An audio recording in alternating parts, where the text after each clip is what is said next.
Call this meeting to order. I'm going to do the intro and the land acknowledgement when we do the open session. Does any member of council have any declaration of pecuniary interest? Hearing, seeing none. I have moved by Councilor Lee, second by Councilor Henry, that council convene to a closed session pursuant to section 239, paragraph 2F of the Municipal Act 2001 as amended to discuss advice that is subject to solicitor-client privilege, including communication necessary for that purpose. Those in favor? So carried. Thank you. Oh, we got to vote on here. Sorry, vote. I went old school for a second there. Went rogue. Went rogue. Okay. Everybody vote, please. Can we do that again? Let's do it again. The vote is open again. Remedial. Let's go.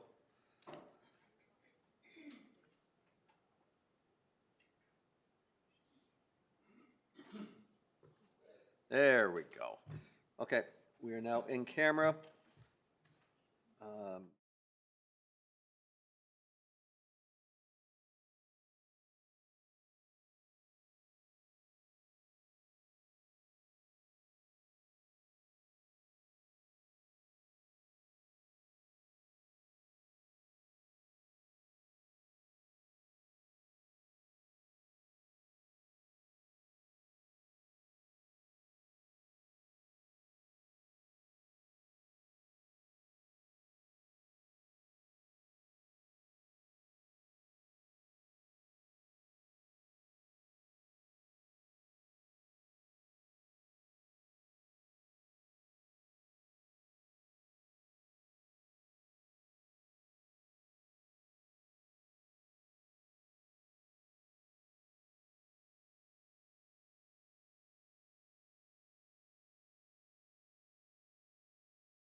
Get it out of the way.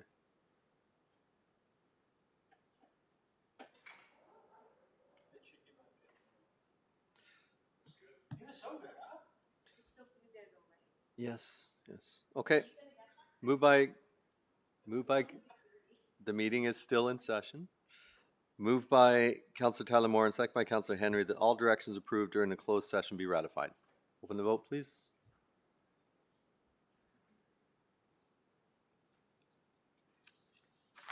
That carries. Thank you. This meeting is now recessed till 7 o'clock.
I'm ready.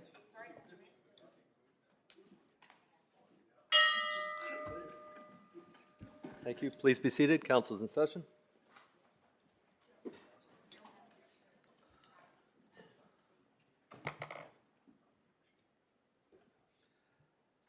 Start by noting this meeting of Ajax Council is being held electronically and live streamed on the town's website.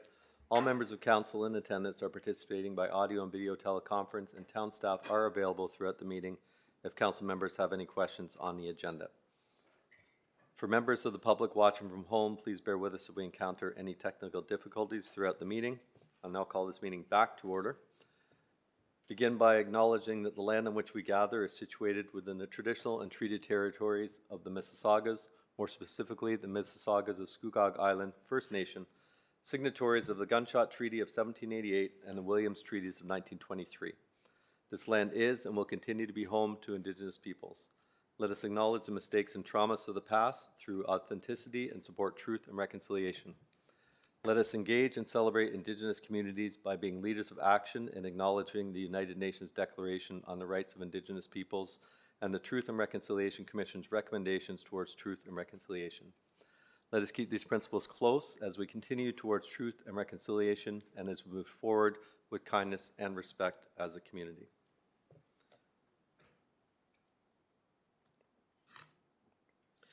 Moved by Councillor Lee, second by Councillor Bauer, that the following minutes of previous council meetings be adopted: the regular meeting of September 18th, 2023, and the closed meeting of September 18th, 2023. Any questions or comments on the minutes? Hearing, seeing none, please vote in support of receipt.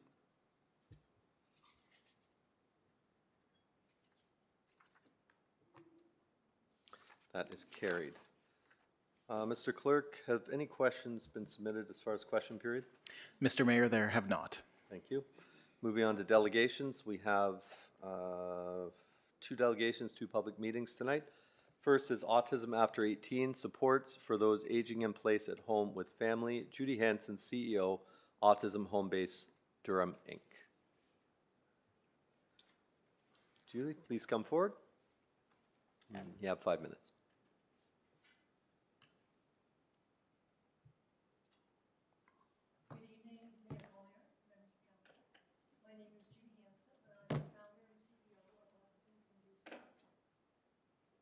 Our mission is to create opportunities and environments that inspire autistic and neurodivergent adults to live their best lives. Thank you. So why autism? Like, what's so special about autism? Well, there's sensory processing differences. There's behaviors, anxiety, socialization, and communication challenges. And everybody with autism is very unique, and they have varied support and independence levels. So this started out about 11 years ago when my son, who may run in and out of the meeting tonight, aged out of high school at age 21. And he was not employment streamed, he was not post-secondary streamed, and we were looking at this lifetime of social isolation.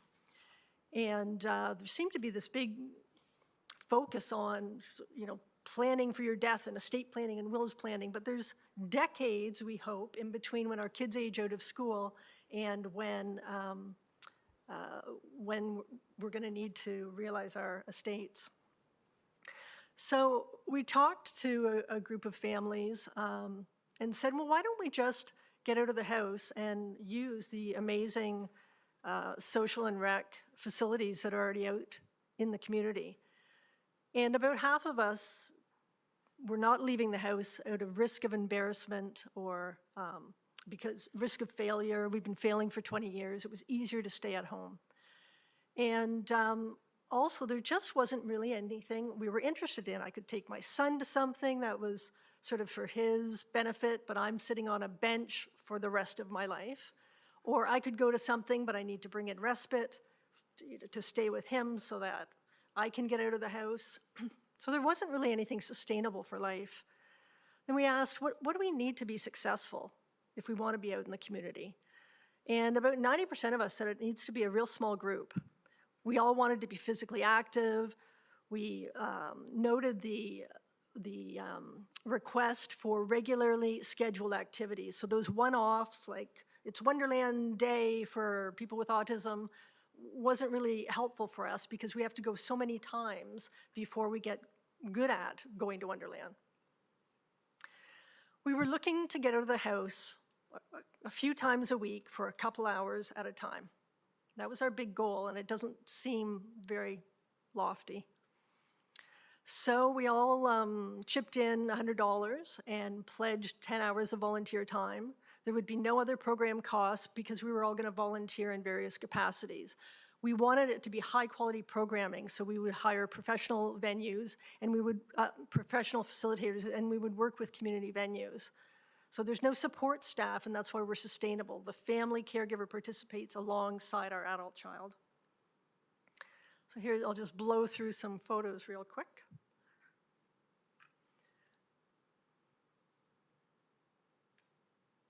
We're out of the house, active, engaged. We're together, we're giving back.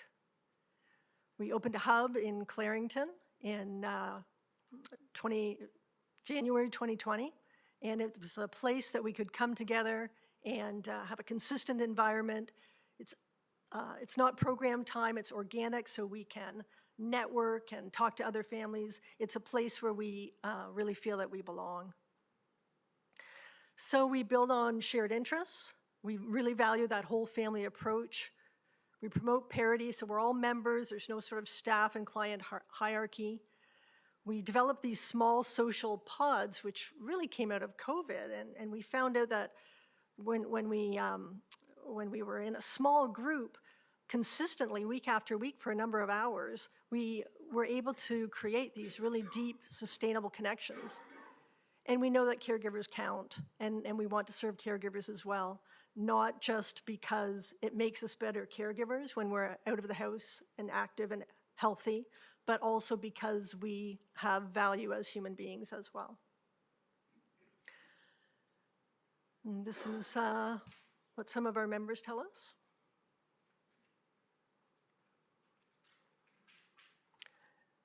Our strategic priorities looking ahead: to make a meaningful difference, to serve more individuals, and to ensure long-term sustainability. Sounds like my time is up.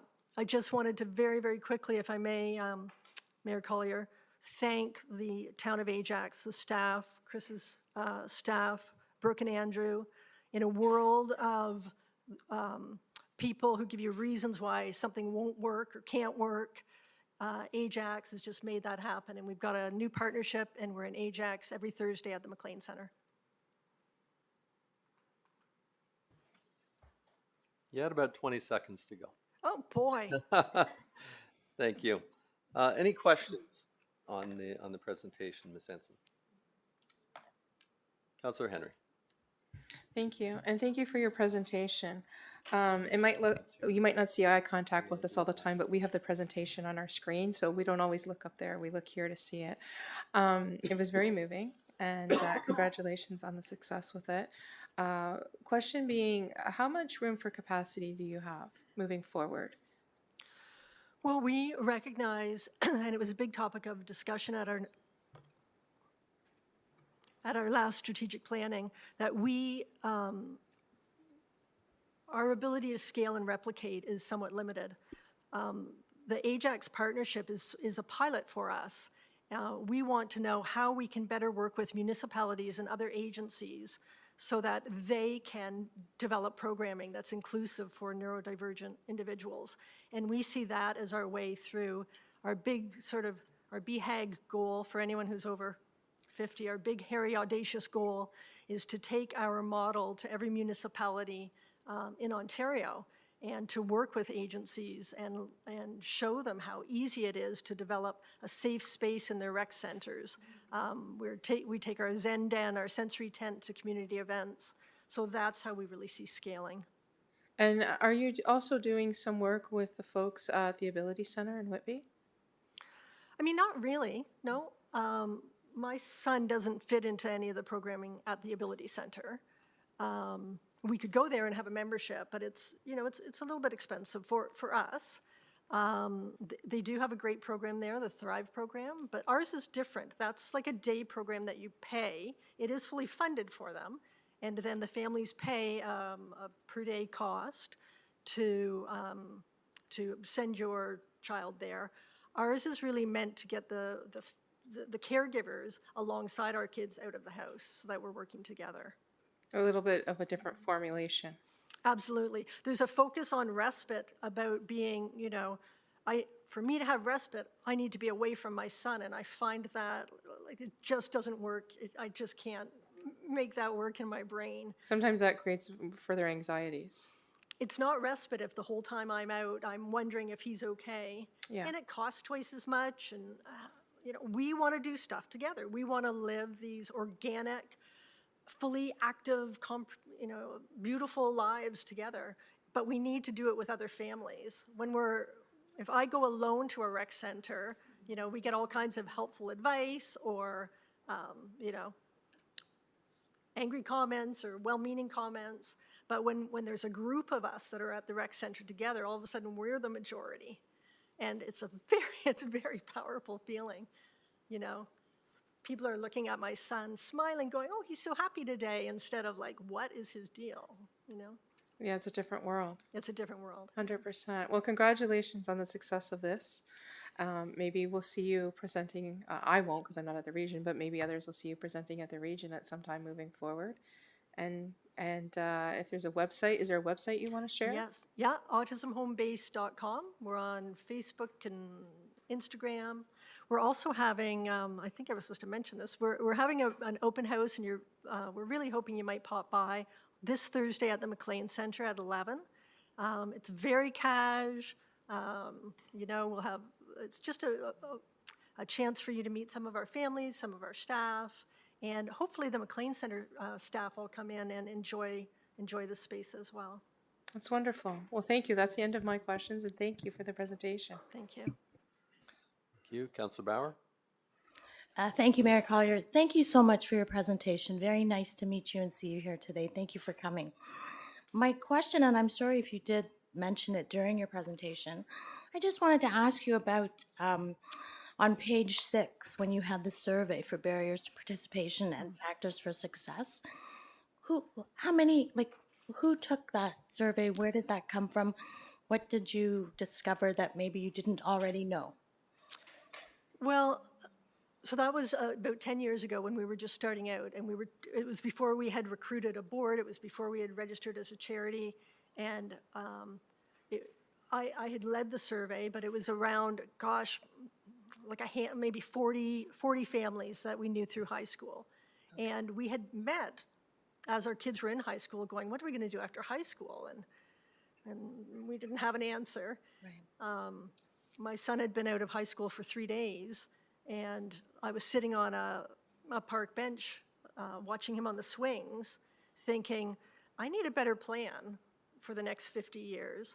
And I bet there's another parent sitting on a park bench somewhere. And what if we could just get together and, socialize and just have some support between us? And so the survey was just our first step into that. But it was,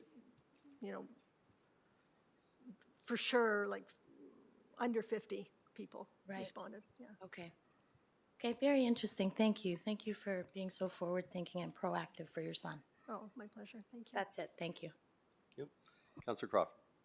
Thank you, Your Worship. Through you, thank you very much for your presentation. Pre-COVID, I volunteered with your community. I was exhausted after an hour.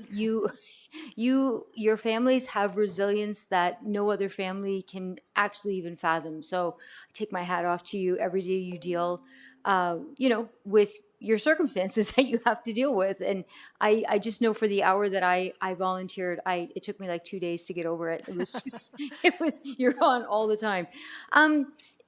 Do you feel that there's a rise in autism over the last, 10 years? Well, I know when my son was diagnosed, it was 1 in 10,000. That was 29 years ago. Now, the latest statistic I had seen was 1 in 50, so 2% of the population. The latest one that I saw was 1 in 34. And certainly the diagnostic tools are better. Right. But there is definitely a growing incidence.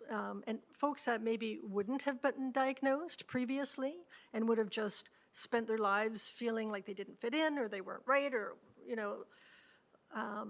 they're now receiving a diagnosis, which helps them financially and but also helps, with their mental health. Like I'm exactly who I'm supposed to be. Right. And that's a wonderful feeling.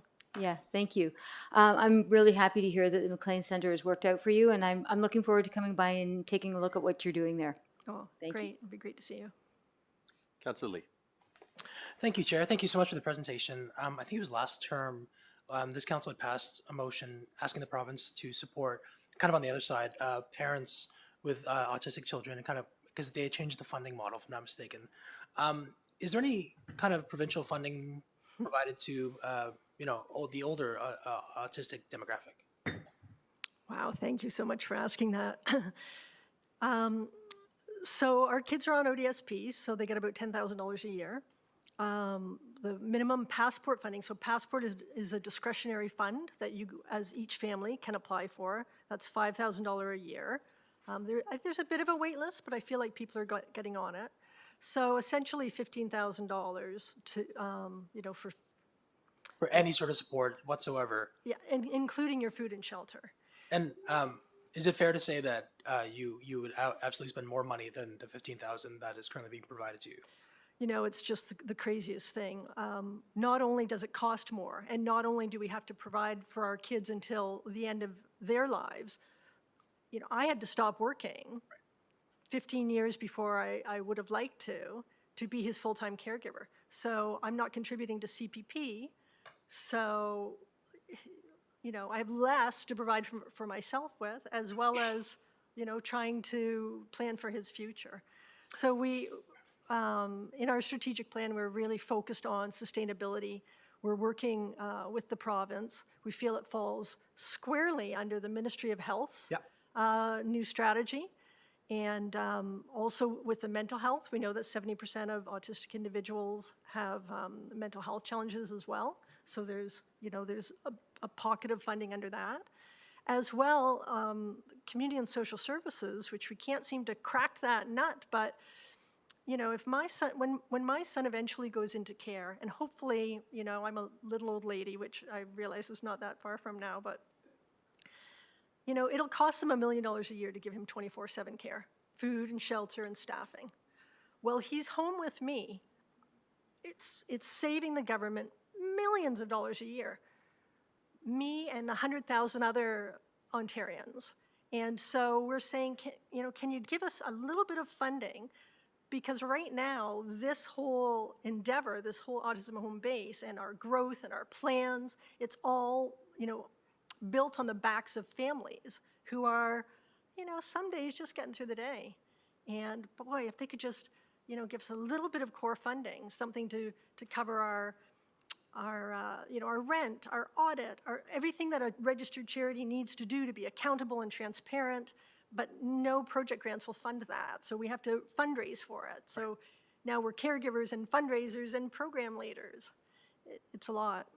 No, thank you for answering that question. I know notice of motions come up later on, but I'm sure this council would absolutely support some sort of letter of support for, on the other side, like I said, of adults with autism or families with adults with autism, because I do think that entire program is underfunded by the province, and I absolutely think we can do better. So thank you for sharing that experience.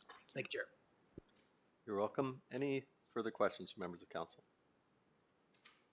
Hearing, seeing none, thank you for your delegation. Thank you. Members of council and members of staff and the public, I do apologize. I absolutely missed a very important piece of tonight. And I'm going to go back before we start the next presentation. I did want to make some remarks on behalf of myself and the town with regards to the Israeli-Palestinian conflict. And I do apologize. I should have done this at the very beginning. I want to start by talking about the recent events in the Middle East and here at home. This is something that affects many, many of our residents. As we watch what's happening with the Israeli-Palestinian conflict, I'm deeply concerned about the loss of lives and the suffering of all civilians, and I call on all parties to engage in dialogue, respect all humanitarian rights, and come to a peaceful resolution. However, we can't ignore the impacts on the peace and stability of the Israeli, Palestinian, and other Middle Eastern countries right here in our town. Ajax has the highest diversified population in Durham region, and people come from around the world to settle here. They leave their birthplace for many reasons, sometimes to escape the violence or discrimination, or maybe for the promise of safety, opportunity, and inclusion that Canada is known for. And I want to say publicly and clearly that anti-Semitism, Islamophobia, and hate of any kind will not be tolerated in Ajax. To those who are impacted, the Town and Council recognizes the generational trauma you may carry and the fear you hold for your loved ones who are still living in areas of conflict. We understand that even here in Ajax, you may feel targeted by hate and reiterate that the town will not condone hate and intolerance. I urge all residents to check in on your friends and neighbors and to show them support and understanding. And please, everyone, continue to share your thoughts and concerns with Ajax Council. We are here to support you. And I do apologize again that I don't know where my head was at earlier, but I think that's on behalf of myself and all of council. We did put out a statement earlier this week. There have been many protests, including a peaceful one here at Town Hall yesterday. We will do everything within our limited power, but I hope that statement gives some of the residents who have reached out to me a little bit of peace and acknowledge that we are standing with you. You're welcome. Moving on to our next presentation, item 6.2, the Respite Center, Christian Faith Outreach Center. We have Lisa McIntosh, Director of Income, Employment, and Homelessness. From the Supports Division of Durham Regional Social Services, we have Sahar Faratani, Manager of Income, Employment, and Homelessness, and Supports Division, Durham Regional Social Services. Good evening. Please go ahead when you're ready. Good evening, Council. My name is Michaela Malcolm. Thank you for the opportunity to discuss Station Street Shelter this evening. Through my role as coordinator of community support programs, I've been working closely with the region as the system service manager to oversee planning and coordination of homelessness support systems across Durham. My colleague Samantha brought forward a report to the June 12th GGC offering an update on the temporary emergency shelter at 27 Station Street. And as a result of the report, Council has requested an update from the region to formally discuss the future of the shelter here in Ajax. Today we have with us regional representatives that the mayor briefly introduced, and I'd like to invite up the manager of Income, Employment, and Homelessness Supports, Sahar Faratani. To provide council with shelter updates, a formal request to continue operations in partnership with the town, and to answer any questions that council may have on the matter.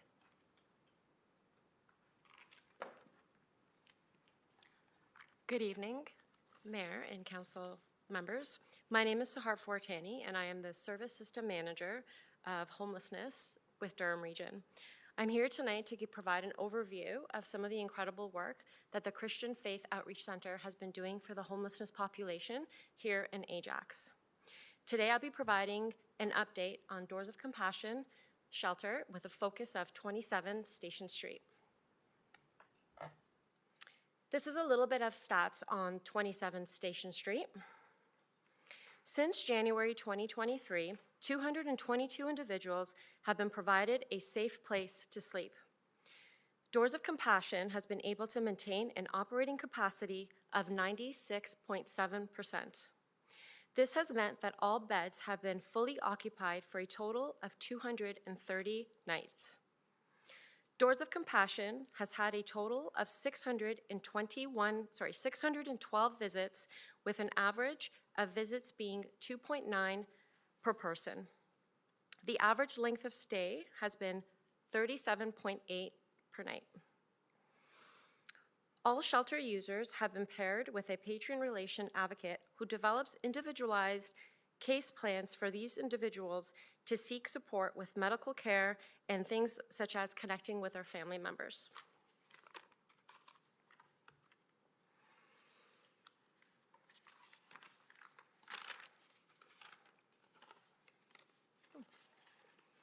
Okay, so why was this space used? In 2022, Durham Region requested assistance from the municipalities in accommodating individuals indoor for the winter months.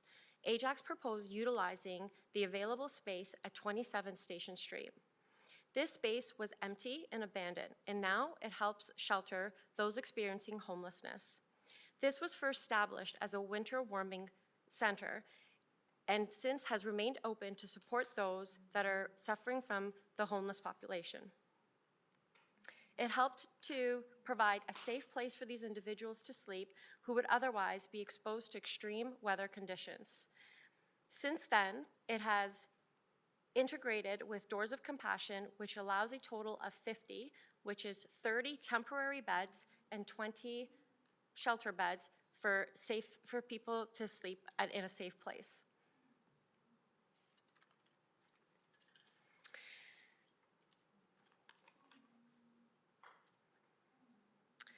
This shelter has helped increase its accessibility to, sorry, I'm just losing my spot. 1 second, I apologize.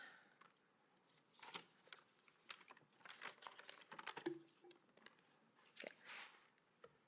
Since merging 27 Station Street with Doors of Compassion, West Durham has increased access to sleeping spaces for those that are experiencing homelessness and who otherwise would be sleeping on the street. This has helped reduce the number of risks that these individuals would be facing, such as extreme weather conditions, violence, and exploitation.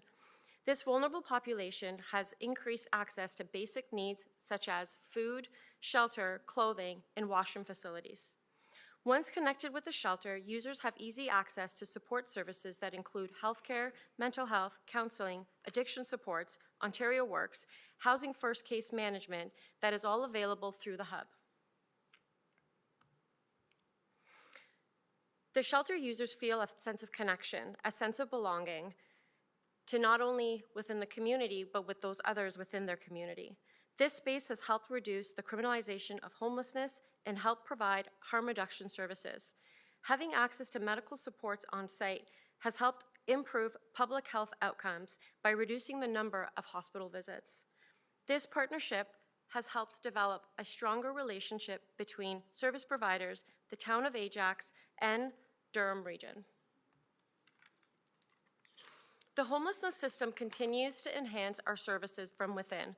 The region will soon be onboarding Durham Region outreach team that will allow more individuals on the street to be supporting the homeless population. We continue to work closely with our service providers to enhance our quality by name list and coordinated access and help individuals closer to permanent housing. The region has also reconvened its sector tables that help enhance the effectiveness of the homelessness system. We have also created our Homelessness Help Center contact, which will allow us to be reached via email or phone. We can be contacted through homelesshelp@durham.ca or through 311. In summary, as a low-barrier shelter, Doors of Compassion plays a crucial role in addressing homelessness in the town of Ajax. It helps individuals meet their essential basic needs, it fosters a stronger sense of community and belonging, and improves the overall well-being of individuals experiencing homelessness. Thank you.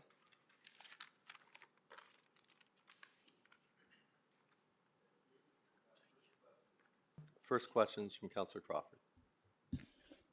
Thank you, thank you, Your Worship. Through you, thank you for your presentation. The low barrier shelter has rules, correct? Yes. Correct. Can you state what those rules are? Individual rules, like going down the list. I am going to look to. Paula, would you Sorry. like to join us? So CFOC is the operator of the shelter, and it absolutely has rules. Low barrier shelter does not mean no barrier. But CFOC is the operator and the service provider there, and Marla is here this evening, so I am going to allow her to list the top Sorry, few Marla. rules from their list. So Sorry nothing about like that. being put on the spot. Thanks, Marilyn. Thank you, everybody. So we do have a set of rules when people do intake. We service people who are 18 years or older. To come in and access the shelter, you do need to be willing to work towards housing. So that is the main objective. You do need to adhere to the code of conduct, the rights and responsibilities.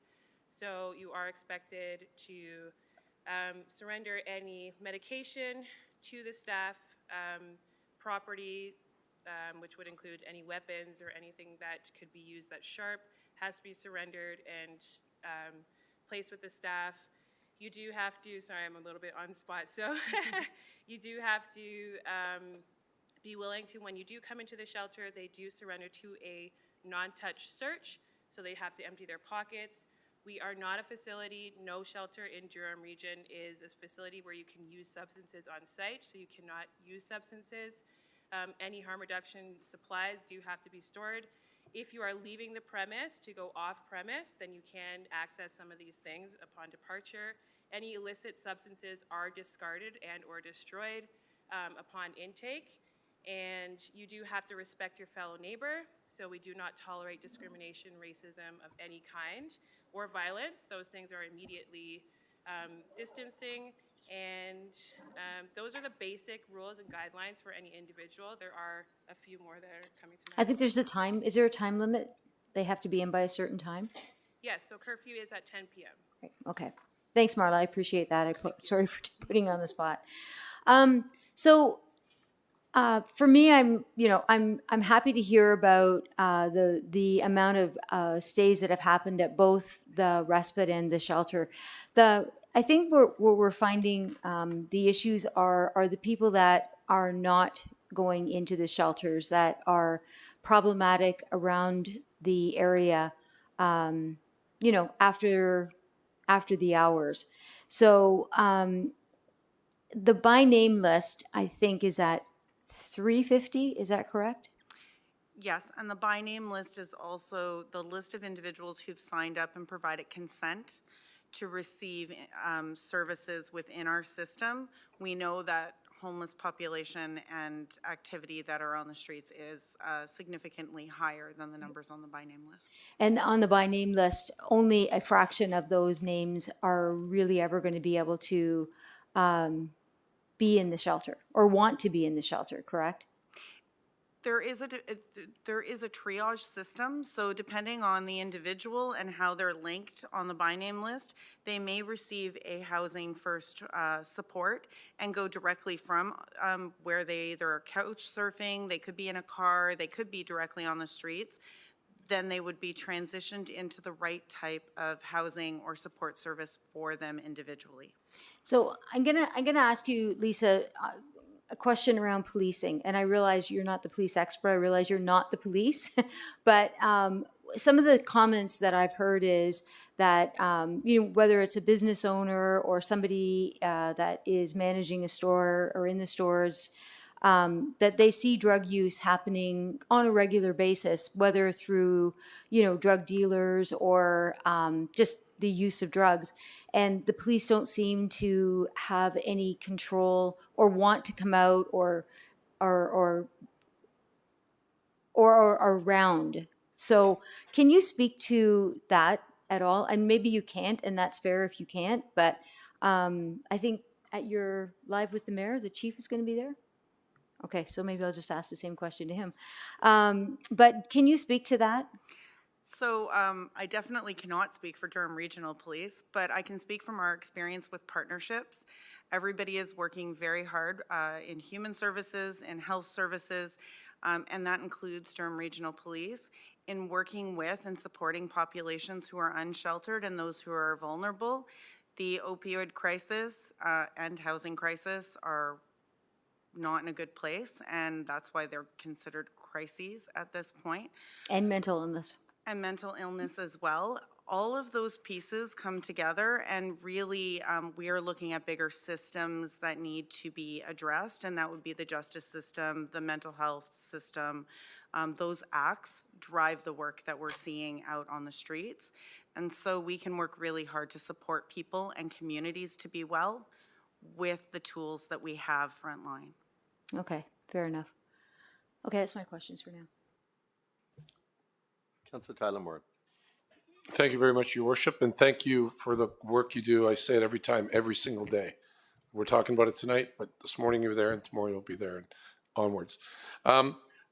From the clients, people that come to the center, what are the stats? Do you know who seek services outside for mental illness, for drug rehab?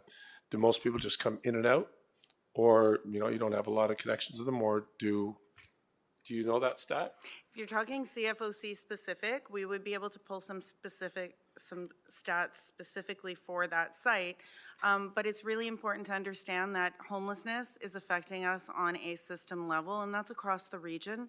So Ajax has Doors of Compassion and the respite, and we are so grateful for the respite space. And that is very important to offer services to a co-ed population with varied needs. So there will be people in that shelter who are leaving and maybe having an exception to their curfew. Marla can nod, I can see her behind me. But exception to their curfew based on their work schedule or based on capacity that they have. We see very diverse people in our homeless system and unsheltered. We also see very diverse people who are impacted by opioid addiction and by trauma that has occurred in their past. So when we're working with unsheltered individuals, we're really looking at what traumas have they experienced and how can we support them as individuals. So each person would come with its own set of demographics and their own set of needs that we have to find the right services to connect them to. Okay, and that's usually more coming from the workers saying, bluntly, this person needs help. Let's call mental health. This person's obviously has an addiction problem. It's more from you. It's not like people are coming in there. People come in and know what they need too. They develop their action plans, and that is a shared process. The staff in our system don't tell people necessarily where their starting place is. Individuals have to tell us, and that's part of that legislative piece too, right? We can't force treatment, or there is no concept of forcing treatment. People need to choose either their mental illness treatment package, how they're going to manage their addictions, how they manage the trauma from their past lives, and we're there to support them and to connect them to the right supports for the right people at the right time. Okay, thanks again for the work you do. Incredible. Thank you. Thank you. Oh, thank you. Thank you for the presentation and for being here today, because it helps the public understand a little more what the challenges are that we face. When in the presentation it talked about the average length of stay 37.8, I think it was nights. Yes. So does that mean they're moving on to being housed in most cases? Because I know we've been pretty successful at housing the homeless through COVID, really. Yeah, so we are in Durham. Our numbers last year were very good. Although inflation and housing costs are definitely a huge barrier within systems, as well as finding the right supportive housing for some individuals, we are having great success. Our teams work, and that's our community agencies, not just my regional team, work really hard to ensure that they are developing options and working with potential landlords and property owners and program support so that they can find the right connections and move people into housing. So it's an ongoing challenge, I realize too, with the cost of living going up, because the numbers aren't going down. They are not. No. And singles have a really difficult time in our system because the OW monthly income with housing and basic need costs included is $733. So if you're thinking about a room in the region of Durham at this point, to rent that is higher than the amount of money that they receive for everything under a social assistance monthly benefit. Right. And just to clarify for, the public too, what exactly is the by name list? We talk about it, but we don't explain what it is. The by name list is a federally set structure. And in Durham, we were a really early adopter of the by name list. So we had successes very early on in creating the by name list and being able to report on it. It is important to remember that the by name list is consent driven. It is for individuals who are over 16. There are privacy rules and all of the parameters we work with under MFIPA and PHIPA that really relate to keeping consents and documentation. And also, right now, our by name list, somebody would be put on it if they are considered, if they are homeless for more than 14 days, and if they have been homeless and in and around Durham for a 3-month period. So there are great limitations to those 300 individuals that we report on, and we know from our communities and being outdoors that there are quite a number of additional people who are living outdoors and unsheltered, but also living unsheltered precariously, couch surfing with family or friends, or also in vehicles. Thank you very much for the information. That's my Thank you. questions. Mr. Chair? Councillor Bauer. Thank you, Mayor Collier. Thank you very much for coming tonight and for the very interesting presentation. I appreciate it. Can you talk, on page 44 of your presentation, you list the system enhancements. So, and I know you just talked about the by name list, and I think I know the new street outreach team. I think you're talking about the primary care outreach program, the PCOP teams. But maybe could you just talk a little bit more about these enhancements? Sure. So actually, as we started to present at Regional Council and share the notion of moving homelessness system forward and really advancing service to meet needs that exist in our communities, we talked about building our system out, both with space and looking at services right across the region geographically, east to west, north to south, as well as building out the resources that we have to actually support people, to capture data, to analyze that data, and to offer a system that is really flexible and able to meet needs of community members. So the new street outreach team actually came out of a committee of the whole meeting at Regional Council in May. And it was a motion that was to start a new street outreach team that will be regionally staffed and will work shifts across a 24/7 shift schedule. And so that goes along with being able to have a homeless help contact line that will be monitored around that timeline as well. Obviously triaging and maybe not responding to every call at 3 o'clock in the morning, but triaging and ensuring a response in a reasonable time for the call that comes in. But that street outreach team will be on the ground in November, and so we've done the hiring, the competition process has happened. They will be available and out in communities in November. And that team is looking at best practices for outreach teams across the province. They've looked at research from other countries and across Canada, but really building a team here to work with our community agencies that also have very strong outreach approaches, ensuring that we're triaging and using resources like our PCOP team that really supports some medical needs out in the community that are so important to our homeless and unsheltered population, and they have that expertise and that clinical component, as well as our MHOP team and their mental health and well-being components. And so taking those smaller teams, having our outreach team to triage and build relationships with the general, and then working to build community connections and well-being as well. So looking at it a little different than many communities do. They are there to serve the homeless and to work with the homeless populations, but doing that really in the context of a community well-being standpoint and thinking about how they can engage and connect with business owners, community members, and those who live alongside and are part of the community that the unsheltered individuals are in. So thank you for that. So the Homeless Help Central Contact resource, the number. So is that meant for, so a resident witnesses something coming home from work or coming home from a party, they would, instead of calling, let's say, non-emergency police, they would call this number? Is that what the intention is? Gives them an option to choose.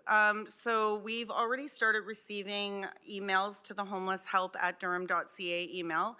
We do receive photos of individuals sometimes and concerns, or just letting us know where a person is and that they may need some support. We do receive requests and additional detail about worries if somebody is unsheltered and needs a shelter space. We do work through all of the issues that arise, knowing that we are unable to respond with personal details about the individuals once we make contact or even before we do. But we are already actioning all of the emails that come through there and any messages that are left. Okay, great, thank you. And has there been a huge impact on the shelter services with the influx of asylum seekers? So it is definitely a pressure on our system. The asylum seekers and refugees that we have seen arrive in Durham are, they have, as all of our unsheltered do, but they definitely as a population have unique and differing needs than people who have been unsheltered and on the streets for a long time. And so we are very respectful of those needs and are really aiming to serve populations and people where they're at. It's important that we look at each individual and think about those action plans individually. Thank you very much. Thank you. Thank you. Those are my questions, Mayor. Councillor Henry. Thank you. Just to understand this correctly, I'm going to ask you a question. If I'm out of order, I'll let the mayor tell me. Not appropriate time to ask this question. See, I segued into it for you.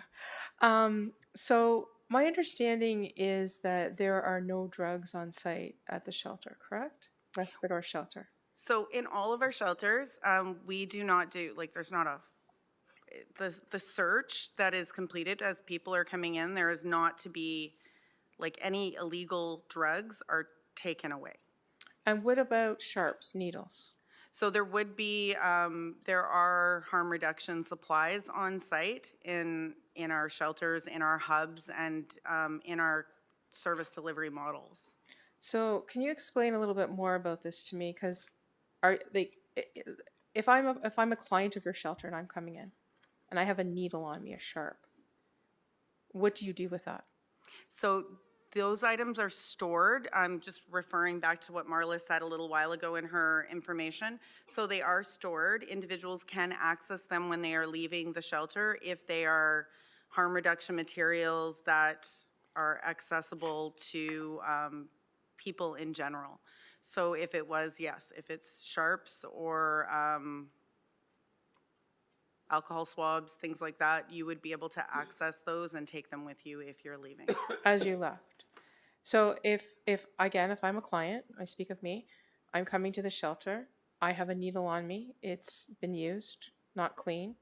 Do you swap that out for a clean needle when the client leaves? As part of harm reduction processes, everything I've read and all the research is that absolutely in service delivery, any used sharps would go into sharps containers, and then that's what harm reduction materials are on site for, is to ensure that there are clean needles available as needed. So I couldn't do drugs while on site, but when I leave, I would be given a clean needle. Not to go, well, the intention isn't to support people to use, but the intention for us is always to keep people alive.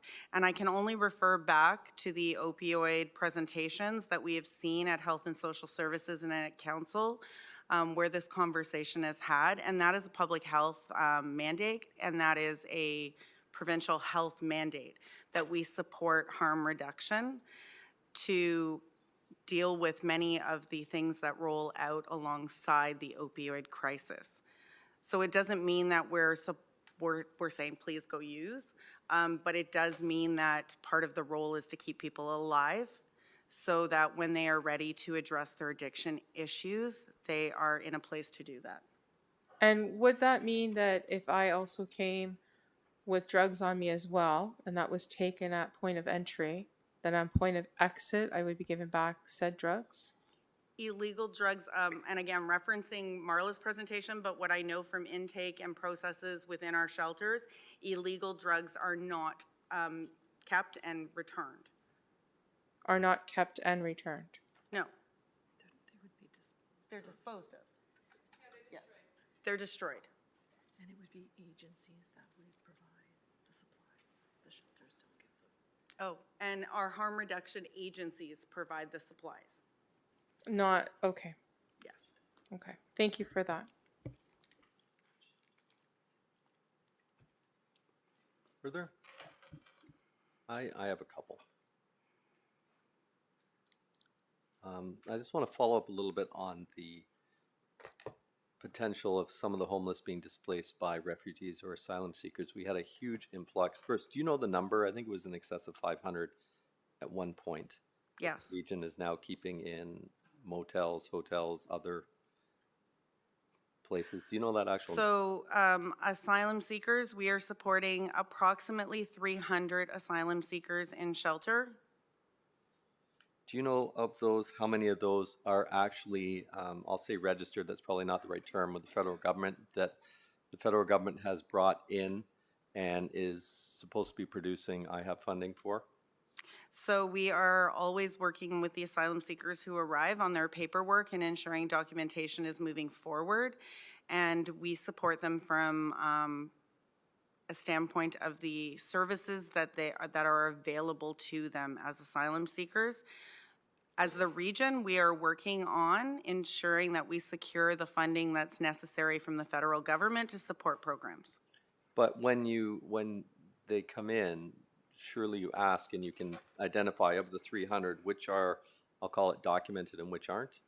Like who is here with the permission of the federal government, brought in through immigration, and is supposed to be funded through the federal, did I say provincial? Sorry, the federal funding, versus those that sort of came and decided to stay and seek asylum. So it's really important to go to the Government of Canada website to understand our refugee and asylum seeker policies.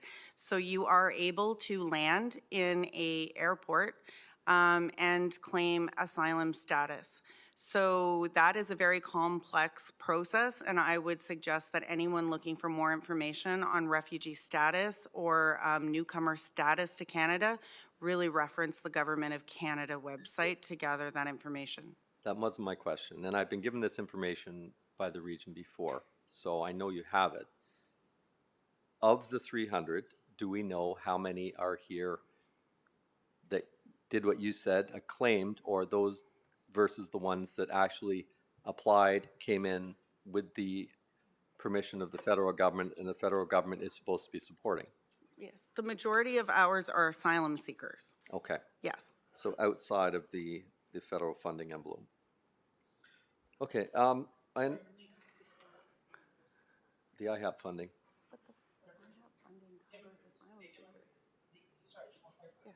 If they immigrated legally, then the federal government is supposed to be paying funding, Ontario Works, whichever else, to support them for a year. If they're not, then there is no funding, and the region is funding. So the IHAP funding that was announced for the City of Toronto and Ottawa and regions that received funding in the past, that covers refugees and asylum seekers. Durham has not received an allocation at this time because we were not previously funded. We are a growing community. Our population demographic is going up 7 to 9% each time we look at new demographics. The Durham is now a point of access for services for many refugees, and we have seen that go up since the last week of June. And so that funding request is in process. So it doesn't mean that the funding is not granted for asylum seeker refugees. It just means Durham doesn't have an allocation yet. But the fact is, we did apply and were declined last year, the region of Durham. We still have not received the funding from the federal government for the Ukrainian and Afghani refugees that came in last year. So we're going through the application process again this year. We're going through the application process. Okay. The reason I'm asking this is we entered into this to try and deal with an issue that we have, being those that are precariously housed, and now we have completely different thing that we're dealing with. And I just want to ensure that those that are precariously housed, being the homeless that we already have, aren't being displaced by the asylum seekers coming in these shelters. So the asylum seekers and the homeless populations that we serve are unique and individual. They are different groups. And so we are working with them through means that we have and through council's direction at the region as staff to support the individuals who are in Durham who require those supports. And we continue to offer the best services we can to the people who are from Durham who are homeless and who require certain specific services and levels of support, as well as the levels of support that we're seeing for the asylum seekers and the refugees who are here in Durham as well. Okay. I want to switch gears a little bit. Okay, what's the best way to go here? We had an application, not an application, report at General Government Committee a couple of months ago about this, when we originally agreed to lease the region, the property at 27 Station Street. It was on a temporary basis for a temporary shelter. Now you want to make it a permanent shelter. What modifications or changes are you planning to do there to accommodate going forward? So the request is that we continue to use it on a temporary basis. My understanding is the building is not a stable forever home for a shelter. The need has not remained warming or decreased, and so those beds are still necessary in our system. As we move forward and we're building the system and looking at what stable, standard, ongoing year-over-year space is for shelter and what the demand is, we would be looking at what a permanent home is for those beds.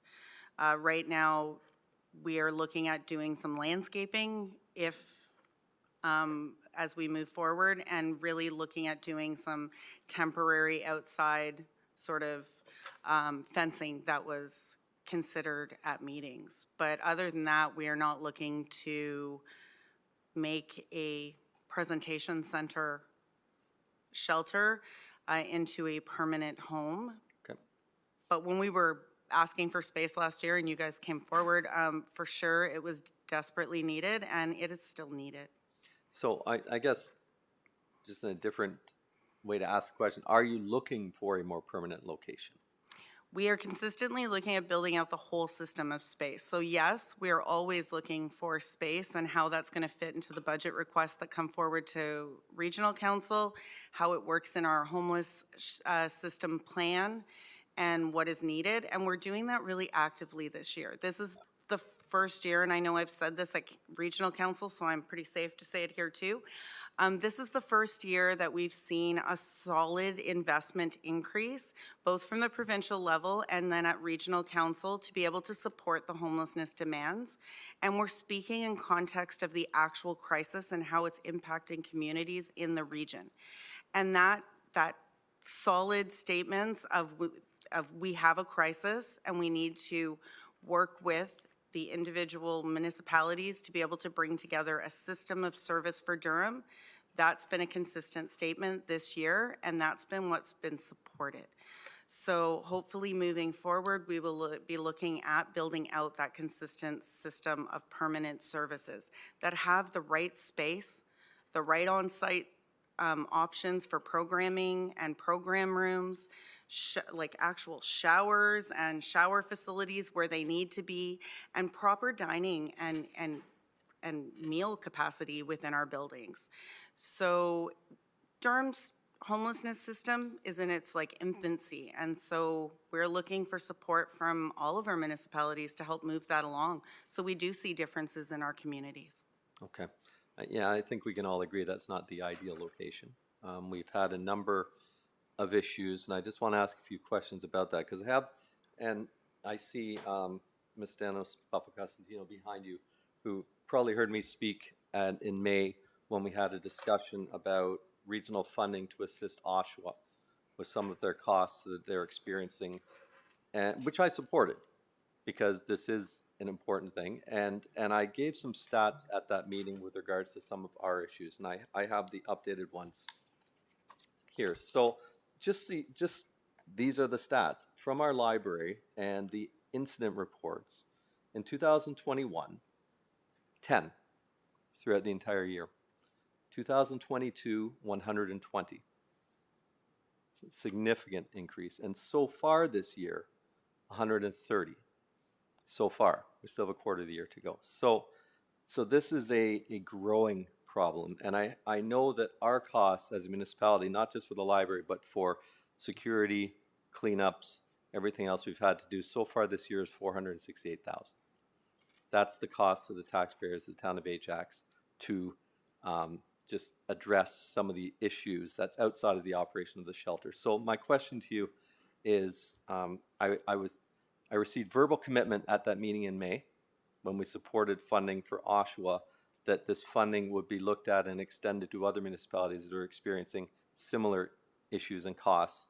And I think $468,000 is a significant cost. Where is the region as far as supporting other municipalities on these what will I call them, unintended consequences?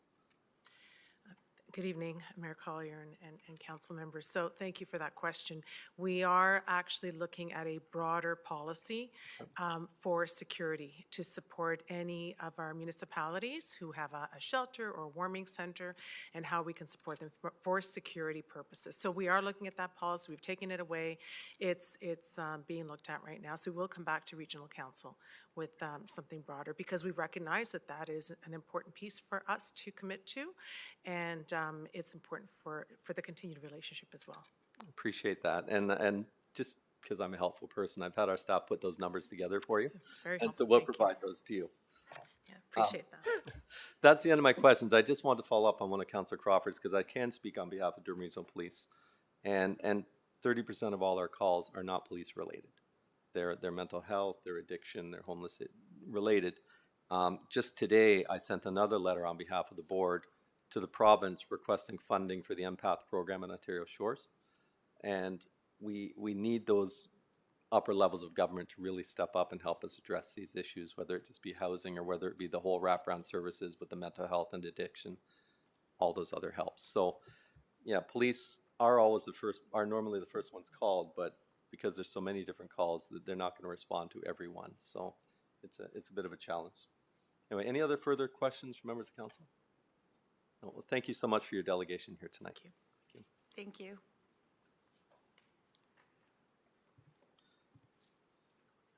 Moving on to our next item. We have a public meeting, PDS 2023-36, zoning bylaw amendment Z2/22 2792265, Ontario Inc., 479 Kingston Road West. And we have Mr. Scopacasa presenting.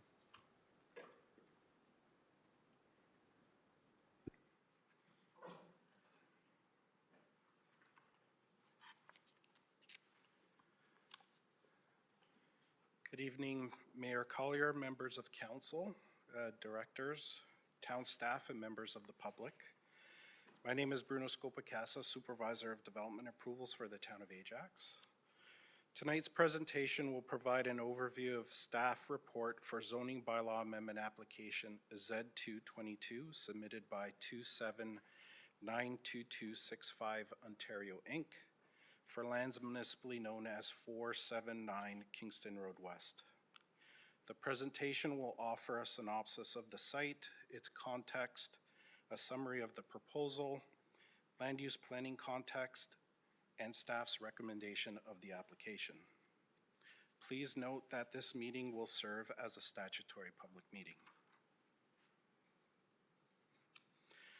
The subject lands are L-shaped and located within the Pickering Village on the south side of Kingston Road West, southeast of the intersection of Hewison Court and Kingston Road West. To the north across Kingston Road are lands zoned Residential 1A Zone and Village Core Mixed Use Zone 3, containing two-story detached structures with residential and/or mixed commercial uses. Immediately to the south are lands zoned Institutional A that include Lincoln Public School. Further south is Lincoln Street. To the east are lands zoned Village Core Mixed Use 3 zone that contain a 2-story detached building with mixed commercial uses. Further east are lands zoned Institutional A that includes a place of worship and the town's Quaker Meeting House. To the west are lands consisting of 2-story detached buildings zoned Village Core Mixed Use 3 zone that contain residential and/or mixed commercial uses. The subject lands are designated Village Center and are within an intensification area under the town's official plan. The Village Center represents a unique historical resource, and it is the intention of the town to enhance its existing character.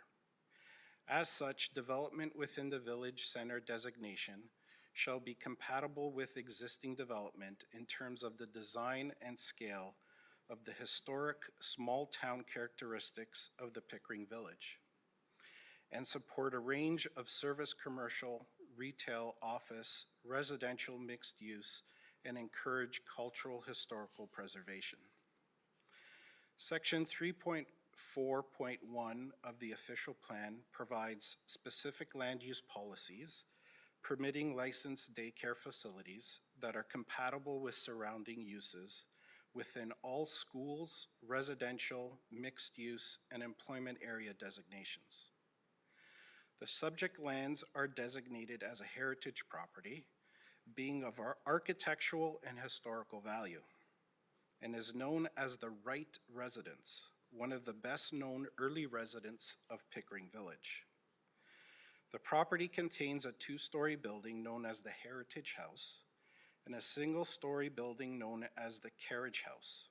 The Heritage House represents a good example of residential architecture of the early 20th century.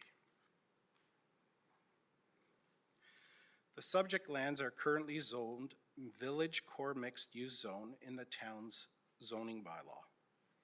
The Village Core Mixed Use Zone permits the following uses: art gallery, office, personal service shop, retail store, and apartment dwelling units on the upper floor of a building with ground level commercial uses only.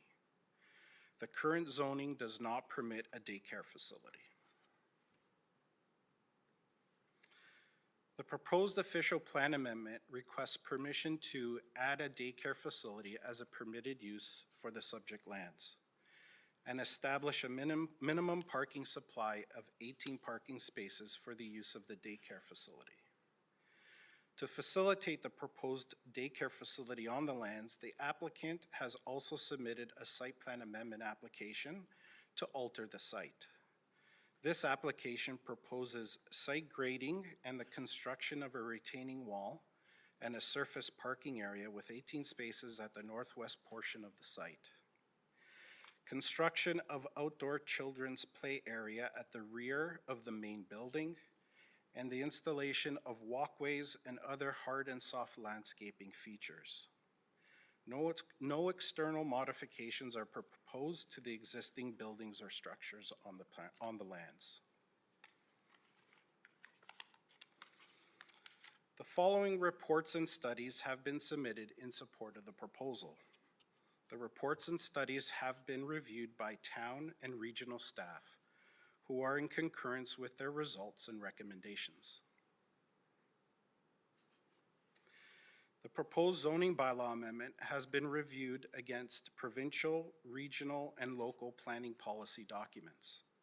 The proposal is consistent with the provincial policy statement and conforms with the growth plan and both the regional and town official plans.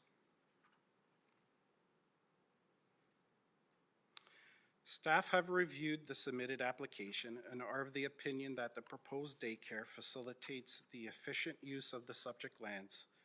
It is compatible with the adjacent land uses and the character of surrounding neighborhood, and conserves and protects the heritage character and features of the existing buildings on the subject lands. Based on the foregoing, staff are recommending approval of the proposed zoning bylaw amendment as outlined in the staff report. This concludes my presentation. The applicant and their consultants are in attendance. I'm happy to answer any questions. Thank you. Okay, any questions from members of council on the presentation? And seeing none, if the applicant is here and well, first of all, this is a public meeting. Does any member of the public wish to speak on this application? Asking second time. Asking third and final time. Okay, hearing and seeing none. If is the applicant here or the applicant's representative, would they like to speak to this? You don't have to. Mr. Mayor, the applicant is online. Oh, Sanjay, if you want to hit the button in the middle of your screen that looks like a head with lines emanating from it, you can address council.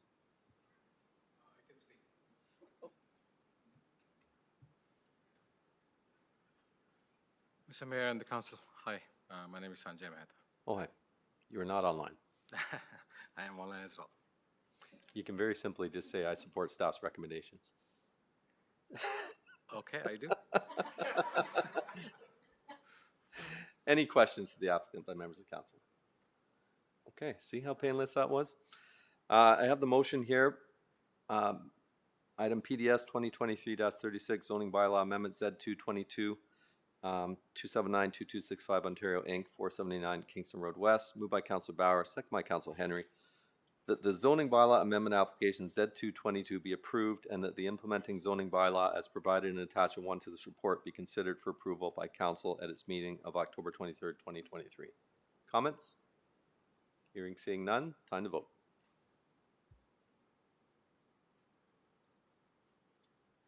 Thank you. And that is carried unanimously. Thank you very much, sir.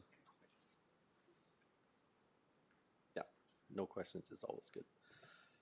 Second public meeting, PDS 2023-37 zoning bylaw amendment application Z3/21 draft plan of subdivision application SA 2021-01 Estates of Northgate Inc. 1641 Church Street North. Mr. Simpson, senior planner, presenting. Please go ahead. Thank you, Mr. Mayor. Good evening, council, staff, members of the public who are joining us tonight. My name is Eric Simpson, and I'm the planner responsible for processing the submitted development applications for 1641 Church Street North. The subject lands are located on the east side of Church Street North, south of Taunton Road West, and immediately north of the Hydro One corridor. The subject lands are municipally known as 1641 Church Street North and are currently occupied by a single detached dwelling and barn structures and outbuildings. Surrounding the farmhouse are open fields that have been used for agricultural purposes. The subject lands are not designated under the Ontario Heritage Act. However, they are recorded on the town's inventory of non-designated heritage properties due to the potential heritage interest of the lands. As a result, a cultural heritage evaluation report was completed and reviewed by staff in order to determine if such lands merit formal heritage designation. The report concludes that the subject lands do not meet the criteria for determining cultural heritage value or interest and do not warrant designation under the Ontario Heritage Act. The subject lands are located in the northwest portion of the town's urban area and are surrounded by the following land uses. To the north is an existing cemetery. To the east are environmentally sensitive lands comprised of a valley corridor associated with Duffins Creek. Further east is Pollen Park. Directly south of the subject lands is the Hydro Corridor. Further south are existing residential lands consisting of townhouse dwellings. To the west, across Church Street North, are lands subject to residential development proposals, currently consisting of rural and environmentally sensitive lands. South of the Hydro Corridor are existing residential lands under construction, an existing park, and an undeveloped school block.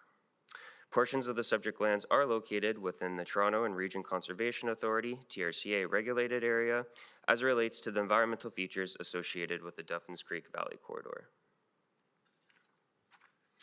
Area-specific policy 614 of the official plan applies to the subject lands, which states that a comprehensive master environmental servicing plan, known as an MESP, shall be completed prior to the processing of any development applications.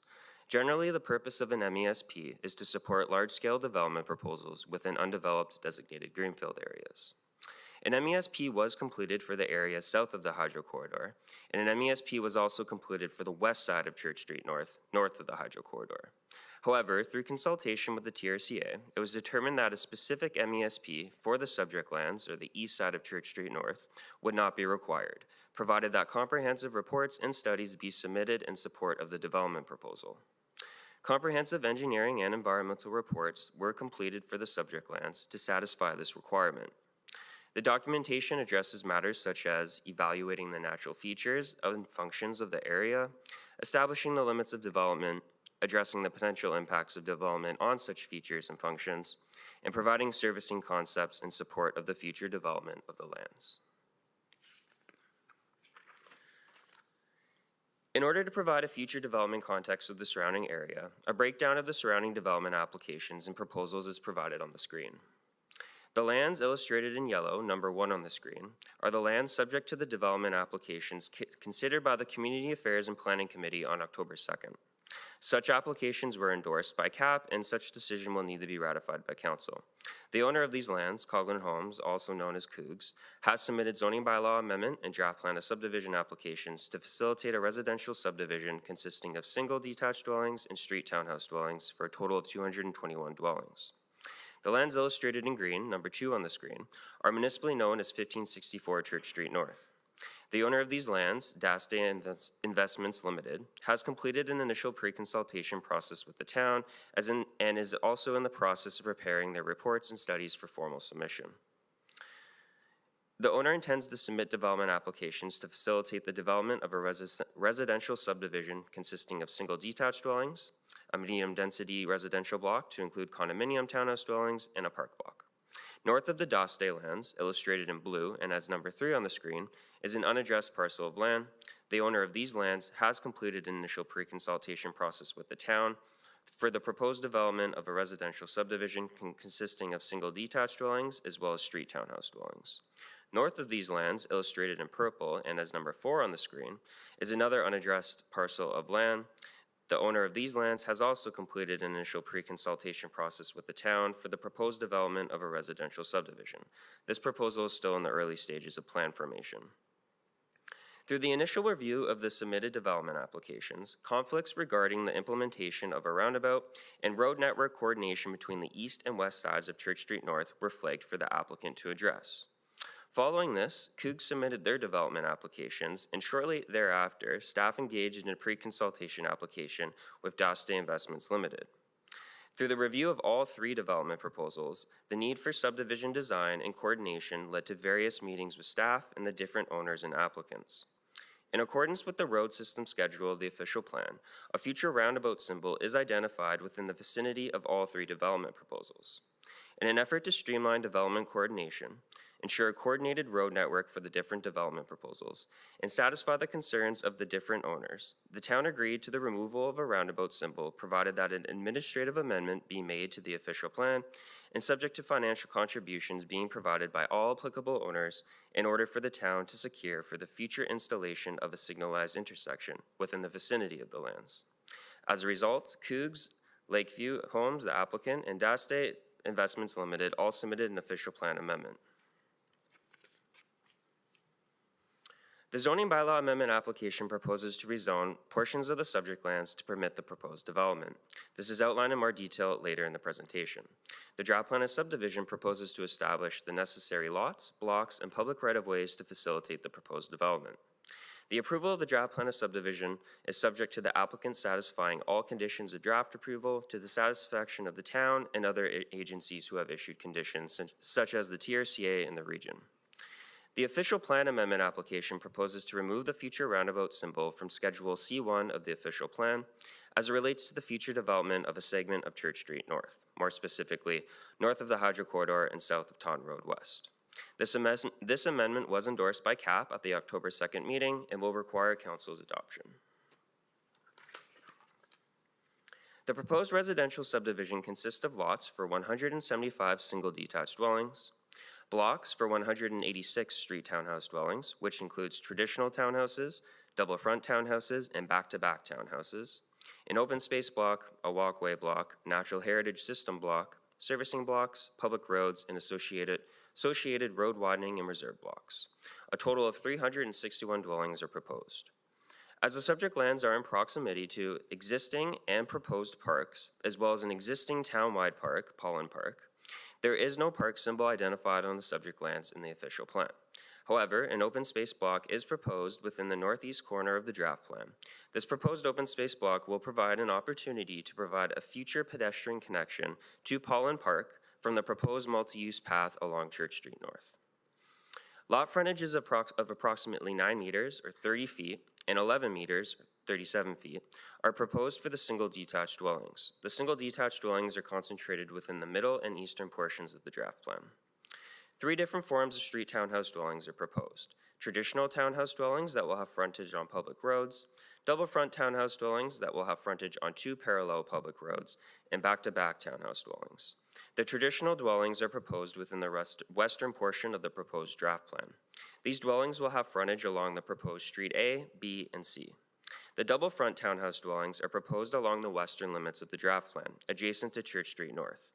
These dwellings will have frontage on Church Street North and the proposed Street F. The proportion of the dwelling fronting onto Street F will contain a garage and driveway. The back-to-back townhouse dwellings are proposed east of the double front townhouse dwellings within the western portion of the draft plan. 5 blocks for these dwellings are proposed in an east-west orientation, and 1 block is proposed in a north-south orientation. Lot frontages of 61 meters or 20 feet are proposed for the traditional and double front townhouse dwellings, while lot frontages of 6.4 meters or 21 feet are proposed for the back-to-back townhouse dwellings. The elevations included on the screen represent potential designs that the applicant is exploring. As a condition of draft approval, architectural control will be required for the proposed dwellings. It is anticipated that the single detached dwellings will be 2 stories in height.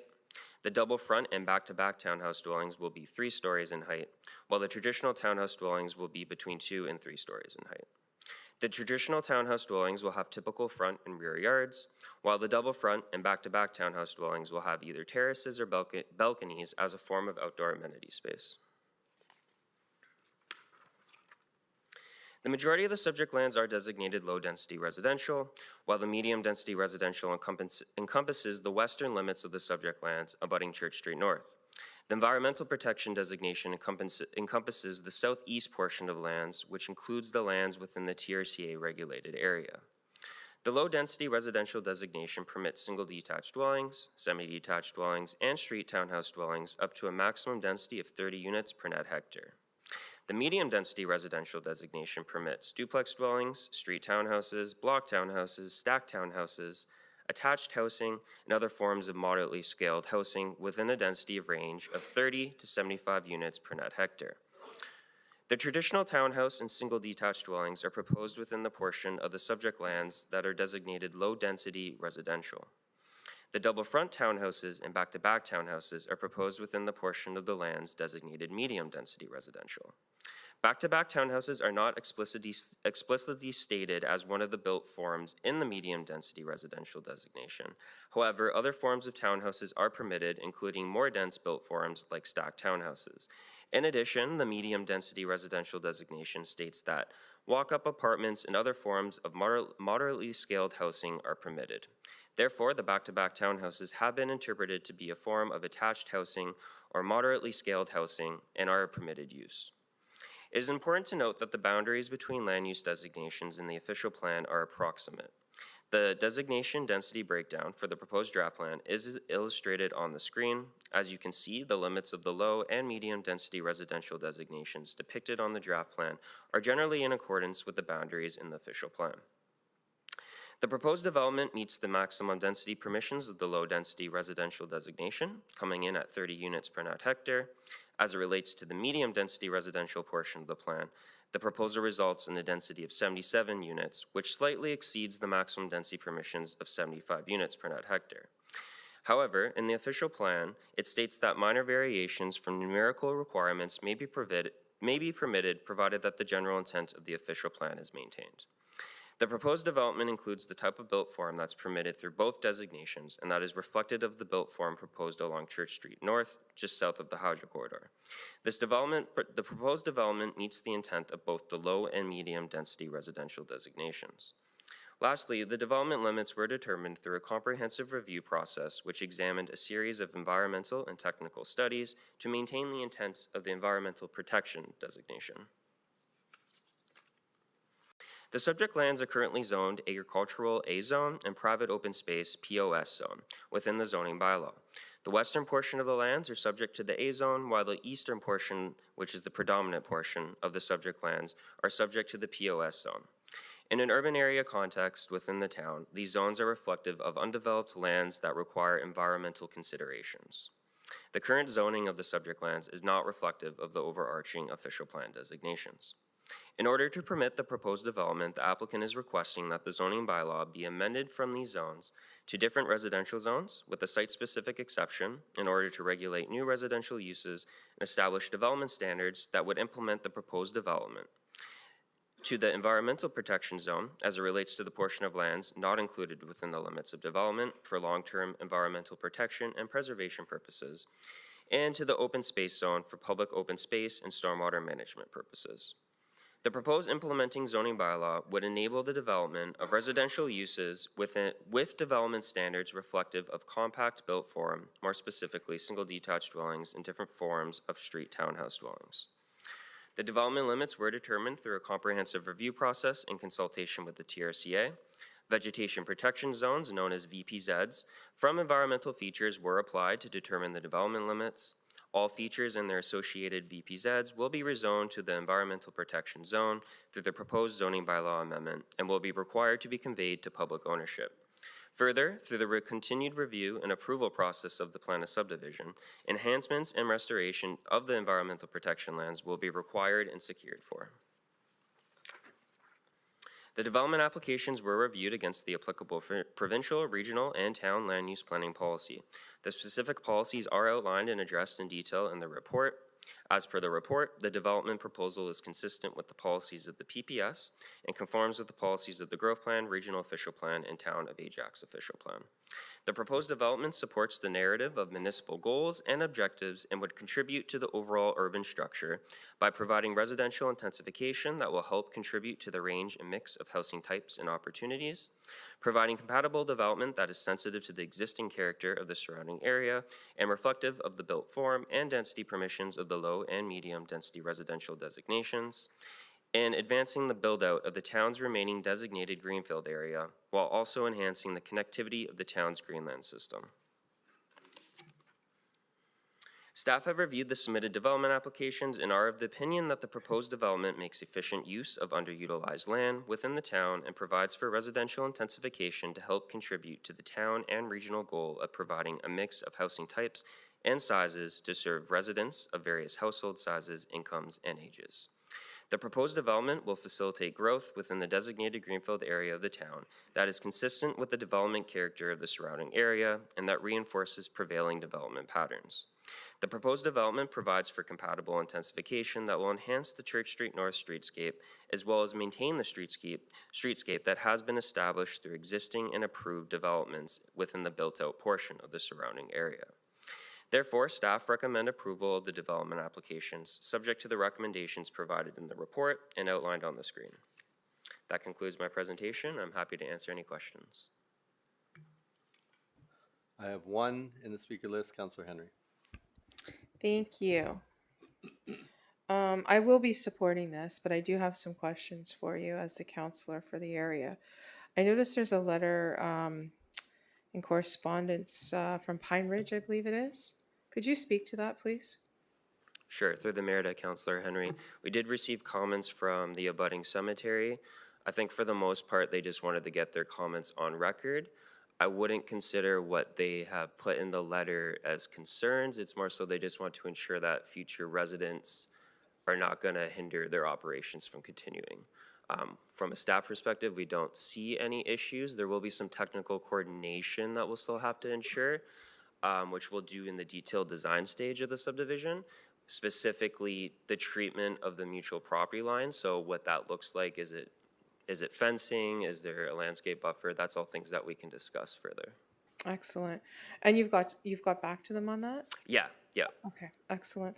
And then I am gonna reiterate and restate my concern about not having a roundabout there, and you know that we've spoke of that. And the reason for that is the community to the south and the concerns with traffic and roundabout versus street traffic lights and the amount of time it would take in between one versus the other. And I just want that on the record. That's my concern. I'm going to drop it. I've said it enough now. With regards to vehicle parking in the apron of these homes, it is long enough to have a full vehicle park there, correct? Will depend on the street. Some of the streets will have sidewalks on both sides. So when you have that case, you likely wouldn't be able to park in the apron. But there's a mix of double car garages and single car garages proposed. And these homes have backyards so that Some of the garages- forms do, not all of them. Not all of them. No. So I would like to bring up this concern to you as well through the chair, because as we know in some streets in the Castlefield area, how that has been problematic because folks only have one place to store all their stuff, and that is the garage because there is no backyard to put a shed and put all their stuff into. So I'd like to bring that concern forth now before everything gets built, and then I'm getting letters and emails from folks saying, I can't park anywhere, I can't, I have no backyard. Please note this and take it into consideration. The last thing that I'd like to say is that as the counselor for the area, I did reach out to the community to the south to see what they had to say about this. I wanted to make sure that if there was any concerns, I'd like to hear them now before it starts, and I've had zero concerns. Nobody has got back to me with anything. So as far as, aside from the general concern of traffic, which we know is an ongoing issue in all communities, there's been no concerns with this development as far as that I've heard. So I just wanted to let folks know that I did do my due diligence there. Thank you for your presentation, much appreciated. Any other questions from members of council? Hearing, seeing none, as this is a public meeting, are there any members of the public here that wish to speak to this application? Asking second time. Third and final. Moving on, is the proponent here? And if so, do you wish to speak to this presentation? Once again, you don't have to. Other than to just say you support staff's recommendation. Thank you, Mayor. Council members. My name is Frank Margio, the Director of Land Development for Lakeview Homes. Jack Wong, planning consultant from Long Given Parsons. After the hour-and-a-half drive across the 401 this evening to get here, I just would like to say it's a pleasure to be here in person in front of this council. We 100% support staff's recommendation. It's been a pleasure working with this staff. It's Lakeview's, we've been building in Durham region for quite a few years. It's our first project in Ajax, and it's an exciting project for us to build a new community, and we look forward to continuing to work with town staff and this council as we move forward. Thank you. If there's any questions, be happy to answer them at this time. Thank you. Are there any questions? There's no questions. Thank you very much. Coming. Good luck with the hopefully not hour-and-a-half drive the other way. Thank you. Have the motion moved by Councillor Crawford, second by Councillor Tyler Moran, that zoning bylaw amendment application Z3/21 be approved, and that the implementing zoning bylaw as provided in attachment 1 to this report be considered for approval by council at its meeting of October 23rd, 2023, and 2, that draft plan of subdivision application SA 2021-01 be approved subject to the conditions of draft approval substantially provided in attachment 2 to this report, and that staff be authorized to grant draft approval of the proposed draft plan of subdivision. Comments? Seeing none, vote please.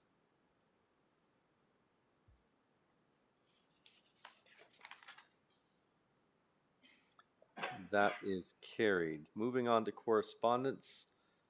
Do we have any polls in correspondence? Nope.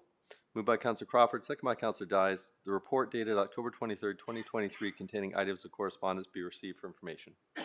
Those in favor?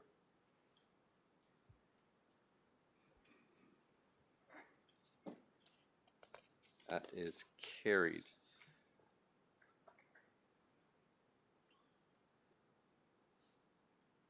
Moving on to Community Affairs and Planning. Members of Council, I had sent an email earlier today regarding the Community Affairs and Planning and item 4.2.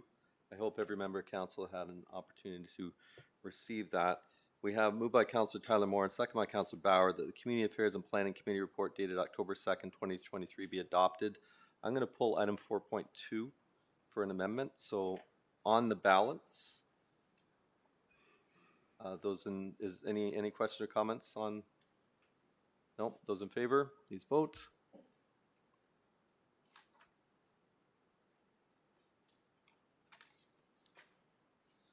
That is carried.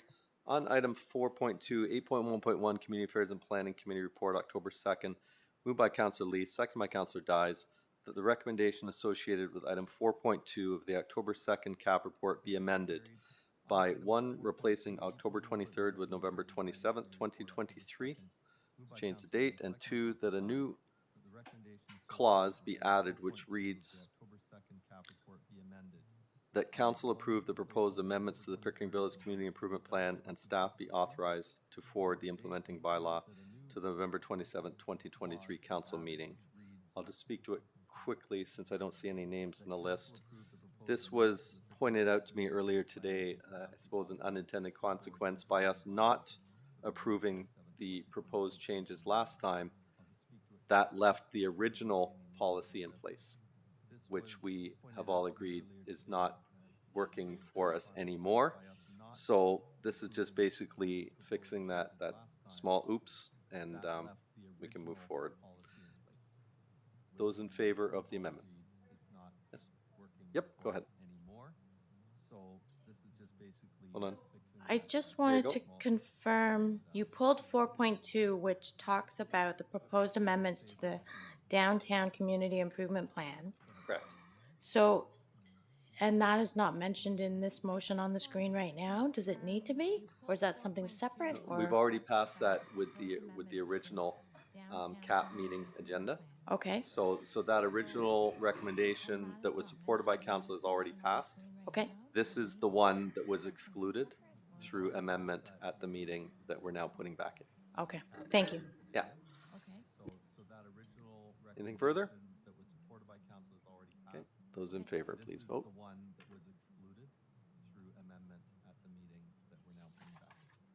That is carried. Thank you. Moving on to Mr. Mayor, just before we proceed, we do need a motion to adopt the motion as recommended, or amended, I'm sorry. That is the amendment. Okay, can I get a mover and a seconder? Moved by Councillor Lee, second by Councillor Bauer. That the recommendation of item 4.2 be approved as amended. Those in favor? Moved by Councillor Lee, second by Councillor Bauer. That the recommendation of item 4.2 that is carried. Approved as amended. Thank you, Mr. Clerk, for keeping me on track. Moving on to item 8.2.1, General Government Committee, October 10th, 2023, moved by Councillor Bauer, second by Councillor Tyler Morin, that the General Government Committee report dated October 10th, 2023 be adopted. Questions or comments on the GGC? Nope. Those in favor?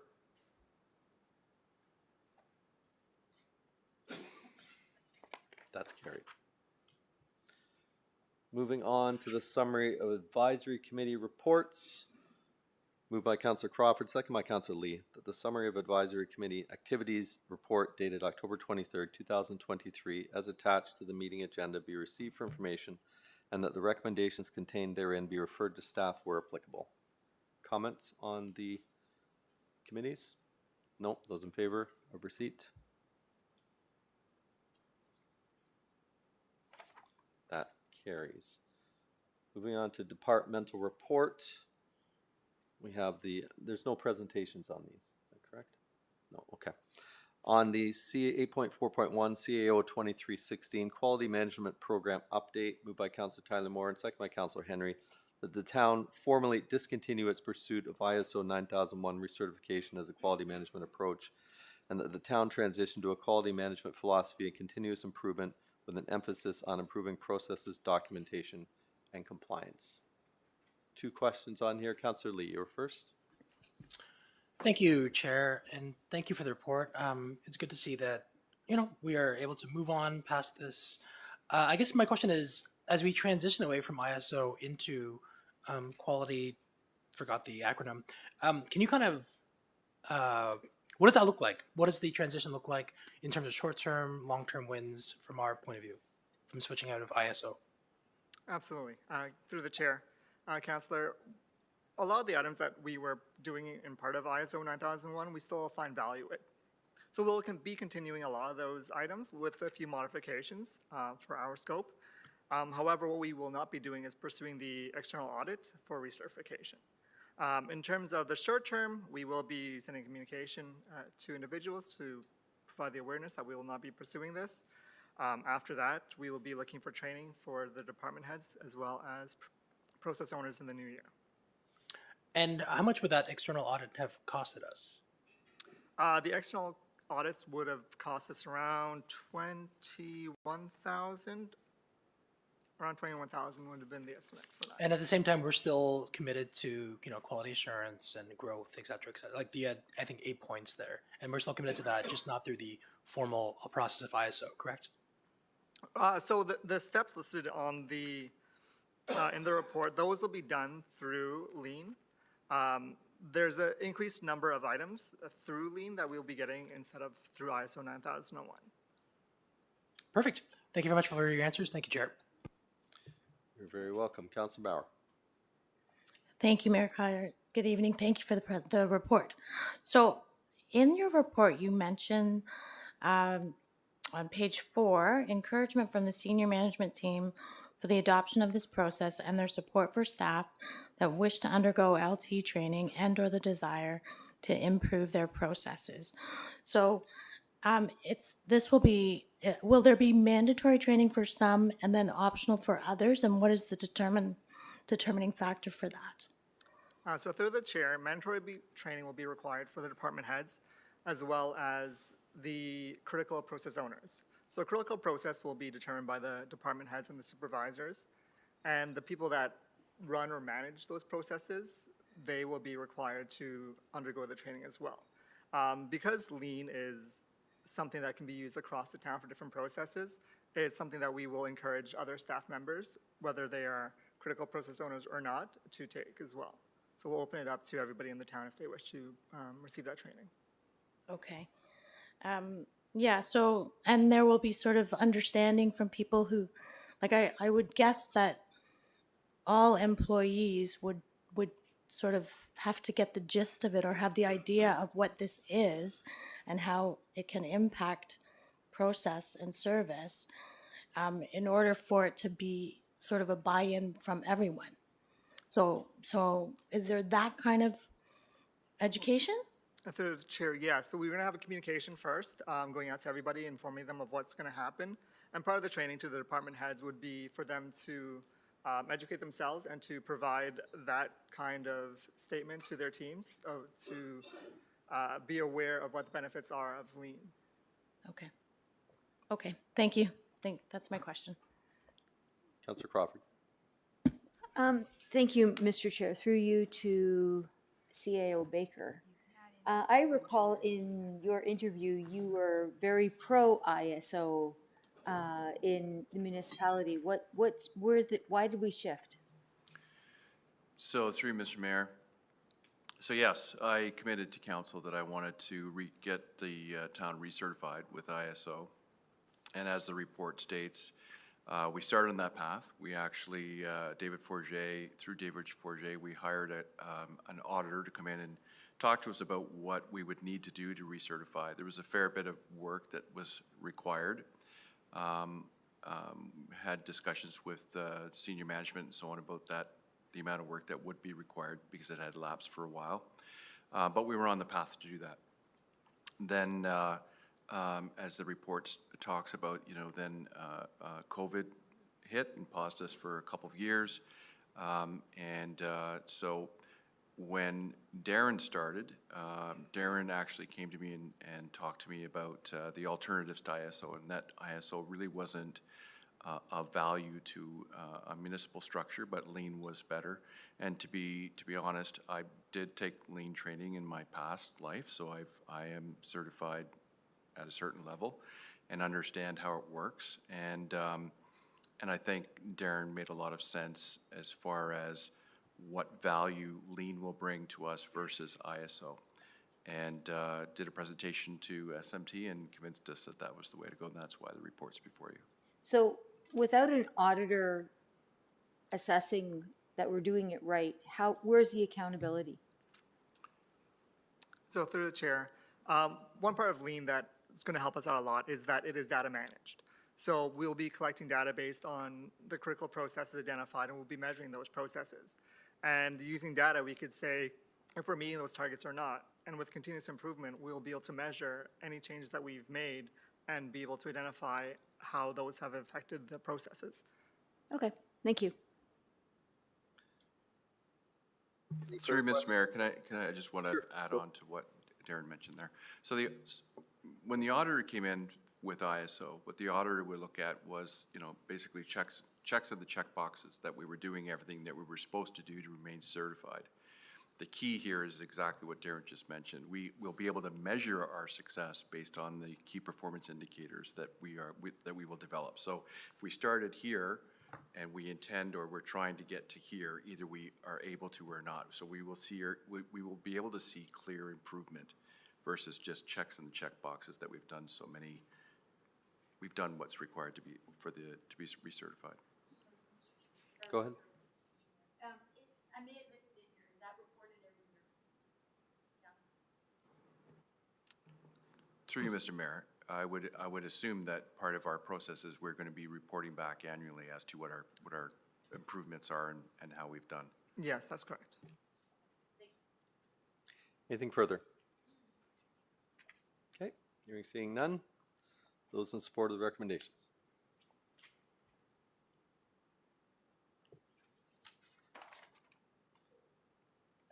That carries. Moving on to the next departmental report, 8.4.2 PDS 2023-35 Automatic Speed Enforcement Program Update. Moved by Councillor Henry, second by Councillor Tyler Moore, and the report titled Automatic Speed Enforcement Program Update be received for information. Questions? I have some questions. And I don't know, I guess through myself to Mr. Pandya, I want to know, what is the ratio of tickets that we produce versus those that are fought in court? Like how many percent of people just pay? Through the chair to chair, based on my latest discussions with Durham Court Services, 80 to 85% of the drivers, either they pay the ticket or fail to respond. Okay, which if they fail to respond means it just gets registered against when they renew their license. So it gets collected anyway. Yes. Okay. And sorry, just looking again where the number of tickets for the year was. Is that the 2,200 and something I saw here? Charges there we go. Charges, 3,700 charges as of August 23. So to me, do you know what the average cost of a ticket is? The average fine? I'm not familiar with the average fine because the fine is being collected by the Durham Region POA courts. And obviously I have not got one of these, or I would know. Through the chair to the chair, I have gotten one of them, and yeah, it's about $75 or $80. It's double the fine. Thank you. The minimum. Thank you, Mr. Romanowski, for your contribution. No problem. My pleasure. So if we have 3,700 tickets times $75 times 80%, that's $222,000 in revenue. We have received some funding back from the region, but it doesn't cover all of our costs. Now, this was never meant to be, I'll get to a question in a second. This was never meant to be a revenue generator or a tax grab, as some people call it. This is meant to reduce, and it has up to 85 percentile according to the report. But we're only running it 2 hours a day. Yes, that's correct. It says in the report that the, what's it called? The Joint Processing Center can process 8,000 to 10,000 tickets annually, yet we only produce 3,700. Is that just tickets for us? Yes. Okay, that- so we could increase to, say, 5 hours a day. Yes, if the limit gets increased, then we can increase the number of hours. Okay, so it says here, staff have been advised by the JPC they're able to accommodate the processing of 8 to 10,000 tickets annually. We're only currently producing 3,700, 2/3 the way through the year. And the region courts, which was before, we didn't want to overwhelm the courts, well, if only 80% of the people, or sorry, if only 20% of the people are fighting them, we're not even close to that 5,000. So what would it take to increase this by from 2 hours a day, since we're paying 24/7, like let's be honest, 365, we're paying for these cameras year round, to increase that and get them working better for us, since they are so effective. I don't want to go so far as to bring more online right now, but to get better use of the ones we have. Can you just take that as direction from this council? Sure, yes. Do we need to do that in a motion, or can I just say increase by the number of hours that it would be to generate 8 to 10,000, call it 10,000? Yeah, through the chair to the chair, we'll investigate that, see what the information is, and we can circle back with you on that. And I appreciate the region kicking back some of the funding to us, because I've always asked, where does the money go? And the answer is kind of up. Nobody really can tell me where it goes, because it's all one pool in the provincial offenses world. But with the AMPS program, and this might be more to the clerk, where are we as far as setting up our AMPS program? And once we get that set up, will that, I think that will control, so we will keep the revenue in-house. Is that accurate? That's correct. So we are well on our way to establishing our own AMPS program here. There's a number of pieces that need to be put in place for that to be commenced, which is scheduled for, I can't remember the date, but it's sometime in early 2024. As council will recall, the initial rollout will just be for Part 2 offenses, parking tickets and things like that, but we have committed to council that we'll be looking to expand that to include ASE and some other offenses within this term of council, and hopefully sooner. Okay. I have not yet seen that, because I haven't seen the operating budget yet, but I think that is something that I would probably support and the council would support. I see a few more speakers, so I will, did you have something else? Yes, I just remind you that the approvals necessary for that have already, including the budget approvals necessary to support the rollout of the AMPS program, have already been approved by council. Excellent, even better. Those are my comments for now. I'll turn it over to Councillor Lee. Thank you, Chair. Looking at the stats, what happened on Turnerberry Avenue? People got faster there, which I feel is counterintuitive to the entire ASE program. People got actually faster. So why would they do that? Through the chair to Councillor Lee, I think the initial traffic data that was collected prior to implementation of ASE, the average speed and 85th percentile speed are very lower. Those speeds can be attributed to the ongoing construction activity on the east side of Turnerberry Avenue, new subdivision development, and probably for that reason the original speeds were lower, and therefore you see the difference in positive. So would this ultimately result in traffic calming as a result of this data, or this is just something we monitor for now? Because in this case, we actually see like concrete data that they're going 8 kilometers an hour faster. Like that's pretty big, right? Through the chair to Councillor Lee, staff will continue to monitor Turner Berry moving forward, and once the second cycle is completed, we will report back to council if there are any significant increases in average and operating speed limits. Okay, appreciate that. Thank you, Chair.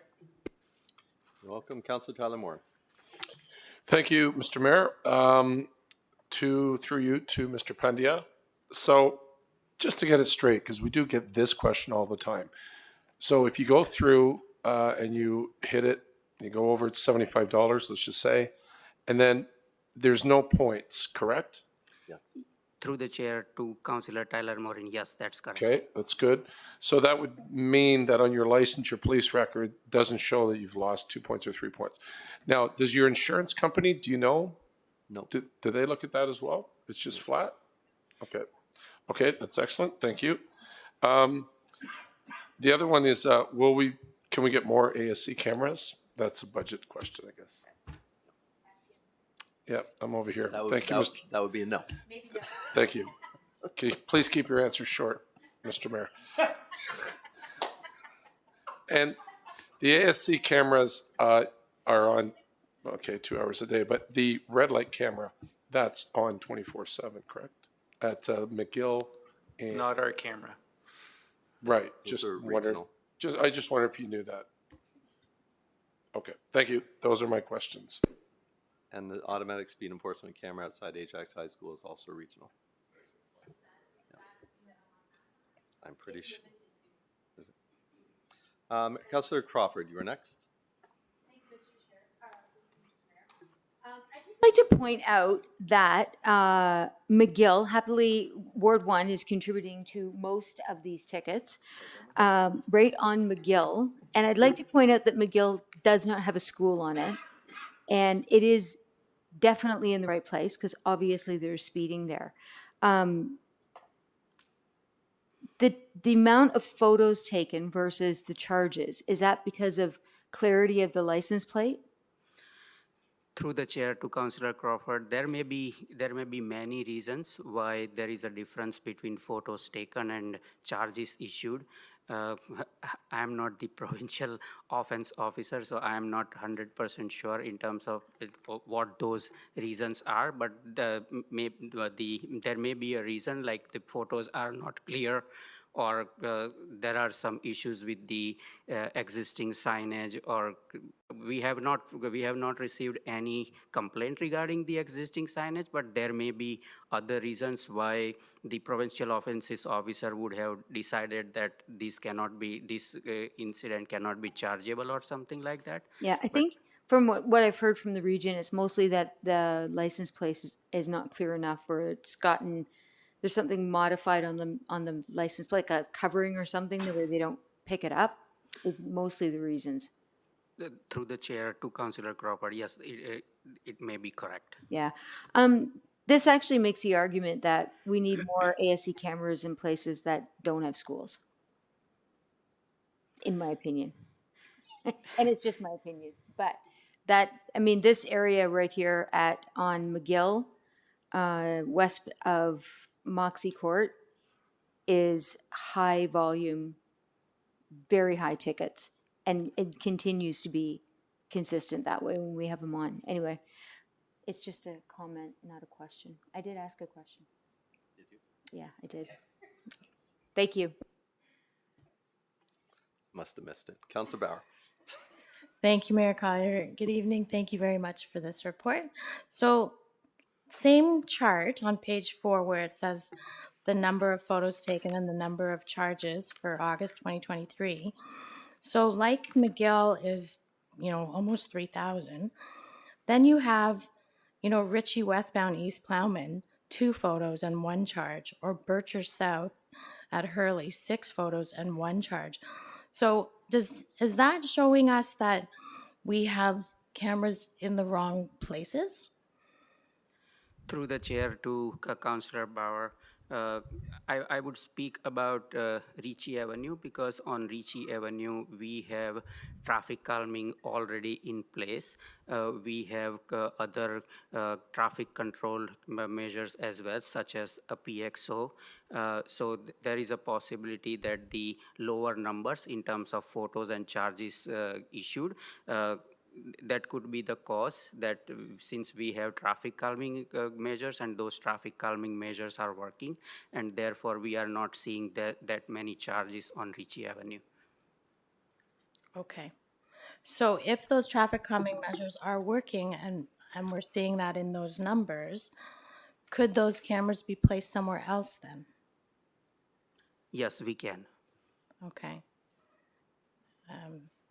But they would have to be in community safety zones. Yes, that's correct. As per the current legislation, it has to be in the school zone and or a community safety zone. Okay. And we have a waiting list of where we want to add more community safety zones? Through the chair to Councillor Bauer, I think recently in June of this year, Council has already approved 24 additional community safety zones. Okay. Okay, thank you. Those are my questions, Mayor Collier. Councillor Henry. Thank you.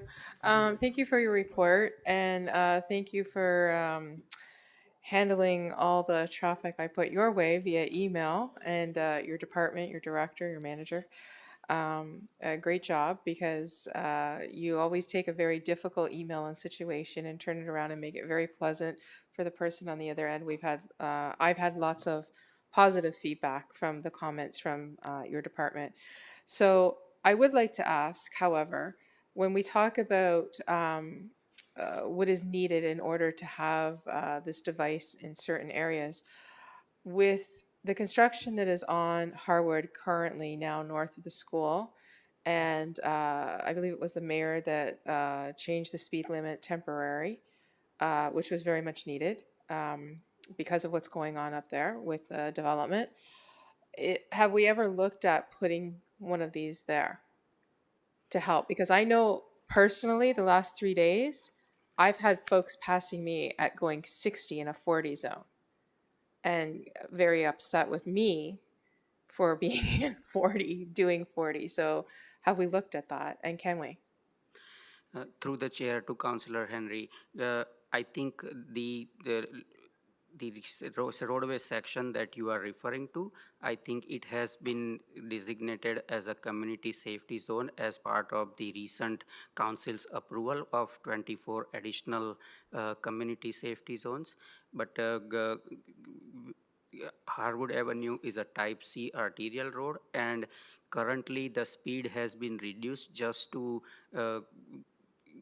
facilitate the current construction activity and to increase safety of road users. So, but we have to look into it in detail before implementing ASE camera in that within that zone. Do we know how long it will remain at 40, the speed limit? What's the time limit put in place through the chair? Who does that go to, the mayor, or who's going to answer that question?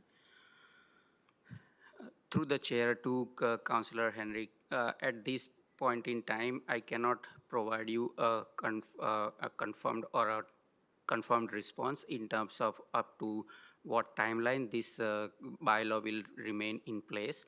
But I think this is basically up to the, for the construction activity of Grandview and Schlegel Tribute developments. But it depends on when the construction activities are over within that area. Oh, excellent. I understand. So we're looking probably a year, roughly? Yeah, we can estimate that. Yeah, sure. Okay. Yeah, through the chair to Councillor Henry. I mean, the lowered speed limit was put in for that reason. It's down, it's on curves, it's like a chicane, right? It's dangerous. Yeah, I would imagine that speed limit will be in and for as long as it needs to be in to facilitate the construction of that area. And, you know, the Harwood will be widened there eventually too. So we'll have kind of those things going on in tandem with each other. It's only a small stretch too, right? From Rosslyn to, I guess, Williamson is the 40. So it's Just north of the mosque, yes, where it changes. right, Just right at the before just Williamson. at the lights, kind of. I Mhm. use that as the guide. So that's going to be in place for as long. It's going to be more than a year of construction. Like, So the reason I asked this also is because we have a crosswalk there. And I get many emails and complaints about near misses and about, we went through recently with visibility issues of the crosswalk, but because you're coming out just north of the mosque, just before Williamson, you're coming out of the 40 going into 60. And I'm just mentioning this because we're talking about this device and the good it's doing.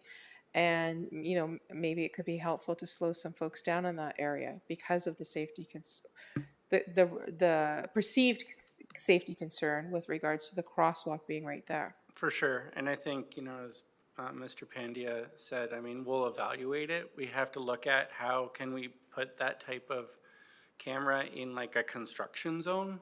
Like, may not make sense. There's other kind of traffic controls and whatnot that'll be in place. Just wait till they start twinning the pipe and putting that in, ripping that, which they've already started. That's gonna, no one's gonna be able to fly through there at 40 once they have the road ripped up and Schlegel has the intersection all ripped up, and at Woodcock, it's gonna be messy up So what there you're for a saying is little bit. construction is going to be a natural deterrent to slow it I would say construction and the pylons and the flagmen and the trucks coming in and out are gonna be like that form of traffic calming for that area, yes. Got it. Through the chair to Councillor Henry, I would like to add one more point that we have heard these concerns from numerous residents, and we also understand that there is some confusion among the drivers and pedestrians both. And in order to address those kind of issues, the town initiated a social media campaign to educate drivers and pedestrians both in terms of what their responsibilities are and how they should navigate through the pedestrian crossover, especially the pedestrian crossover that we have installed on Harwood Avenue at Haskell. Because, and through the chair, and if you could just elaborate on that, because it is a little bit different. You had a name for that crosswalk, correct? Like a low something or? Yes, that's correct. It is called Level 2 Type B pedestrian crossover. Thank you. Thank you for that. Okay, I don't see anybody else in the speaker box. So, time to vote.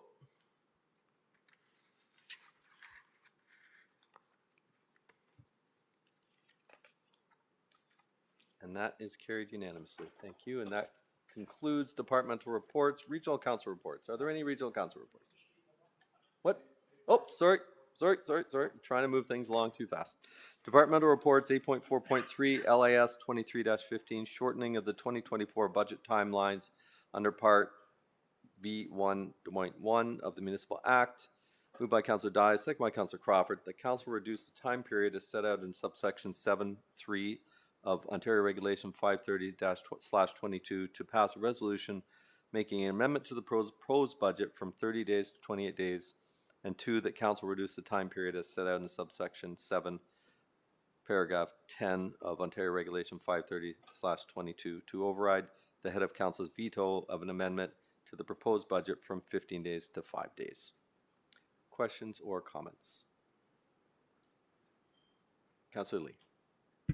Thank you, Chair. Just a question of whether this is all future budgets or just the 2024? This is just the 2024, because the timeline will be different for the next Each year, budget. right. Okay, thank you. And just to reiterate for anybody who might be watching, I will have the budget to council on December the 18th. Council will have 20 days, 4 weeks till January the 15th, in which we will hold a public meeting. We're not obligated to hold a public meeting, but I think it's important for accountability and transparency. At that meeting on the 15th of January, hopefully council will have provided their amendments prior, but that's where we will deal with any amendments on the floor at that time. And that's why the reduction from 30 days to 28 days. If we kept that at 30 days, we don't want to have that meeting and then have council bring another amendment after the fact and have to call a special meeting. To the second one, then after that meeting, January 15th, I have, I believe, 10 days if I wish to veto any of the amendments. I don't require 10 days. I think we're going to reduce that to 4 days, but that doesn't have to be part of this. And then if I was to exercise that veto, council has 15 days to which to veto my veto. I hope it won't come to that, but I don't think council requires 15 days. I think we've agreed and talked about reducing it to 5, which is what this does. If we didn't, that means if I didn't veto anything, there would be nothing for council to veto. We'd have the meeting January 15th and we'd be sitting around twiddling our thumbs for a month, waiting for the clock to run down before our budget is approved and accepted. So I think we can deal with these fairly quickly, and I think that's just the explanation of that. But yeah, this is this one budget only. Uh-oh. Yep, go ahead. So you're referring to what's on page 143, correct?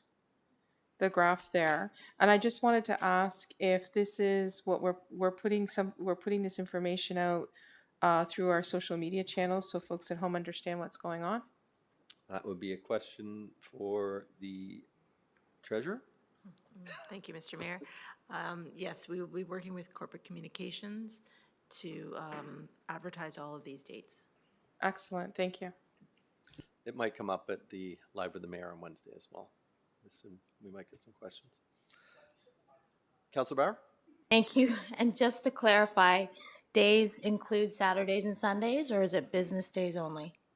I believe it's Saturdays and Sundays. Through the mayor, Calendar yes, it days. Calendar includes days. calendar, yeah. Thank you. Yes.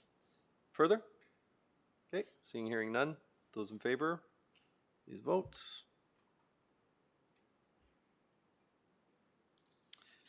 That is carried. Thank you very much.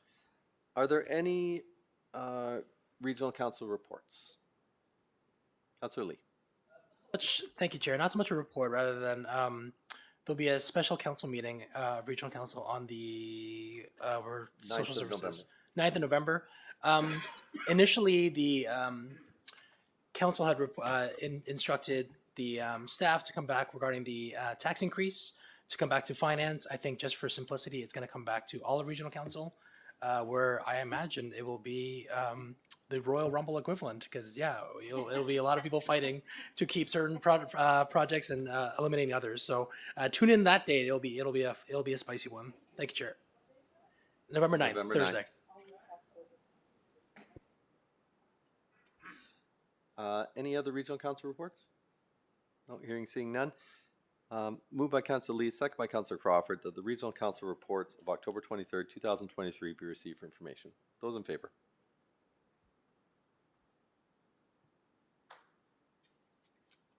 That is carried.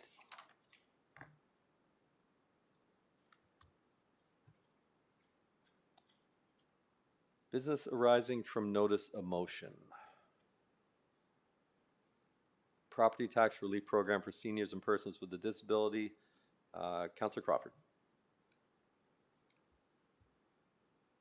Thank you, Your Worship.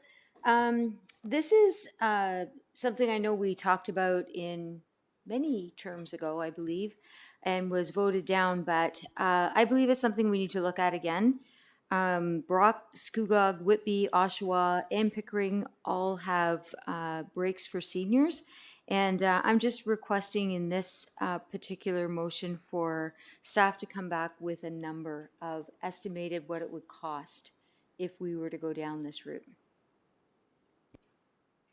Thank you. Councilor Tyler Moore? Thank you, Your Worship. Just being the second, I'd like to just comment on the fact that it's a very tough time right now, budgetary wise, and I think that both Councilor Crawford and I realize that. But like the nice lady, as I often say, from Autism After 18 said today, you know, the most cost-effective thing is to keep her son in her home.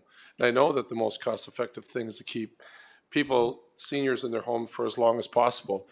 I'm not saying this is a solution, but I'm glad we're looking at it. Ultimately, the cost of living in a retirement home can be much more expensive versus the cost of living at home. and, you know, using different services. So those arrows kind of point in that direction. And I'm glad that, you know, we'll be having a look at this. Thank you, Your Worship. You're welcome. Any further comments? I'll just speak briefly to it. I always support getting more information. However, I want to be very clear, if this is something that council decides to go down the road, it is a tax increase. And I think it's about $150,000 tax increase based on the average numbers. So just want everybody to be absolutely aware. I'm happy to get the information. Just one thing I would like to just mention to staff when they're reviewing this is I don't see anything on here that speaks to assets. And I think that's an important piece. You could be an applicant or spouse, 65 years of age, receiving the guaranteed income supplement, but still be living in a $1 million paid for home. And you could still have a significant portfolio. And there's nothing that speaks to the means here. It's just basically right on income. And I personally would have a very hard time taking this $535 or whatever this ends up being tax credit and passing that on to a family of young, 30-odd couple with young kids struggling to pay their mortgage at the expense of somebody living in a paid-for residence. So I just hope that that may form part of the report when it comes back, is looking at those other measures as well. Did you want to speak to that? Thank you. So, Mr. Mayor, we have been looking at this, and we will come back with some information with regards to an application-based and how that would look. Okay, thank you. Anything further? No, those in support?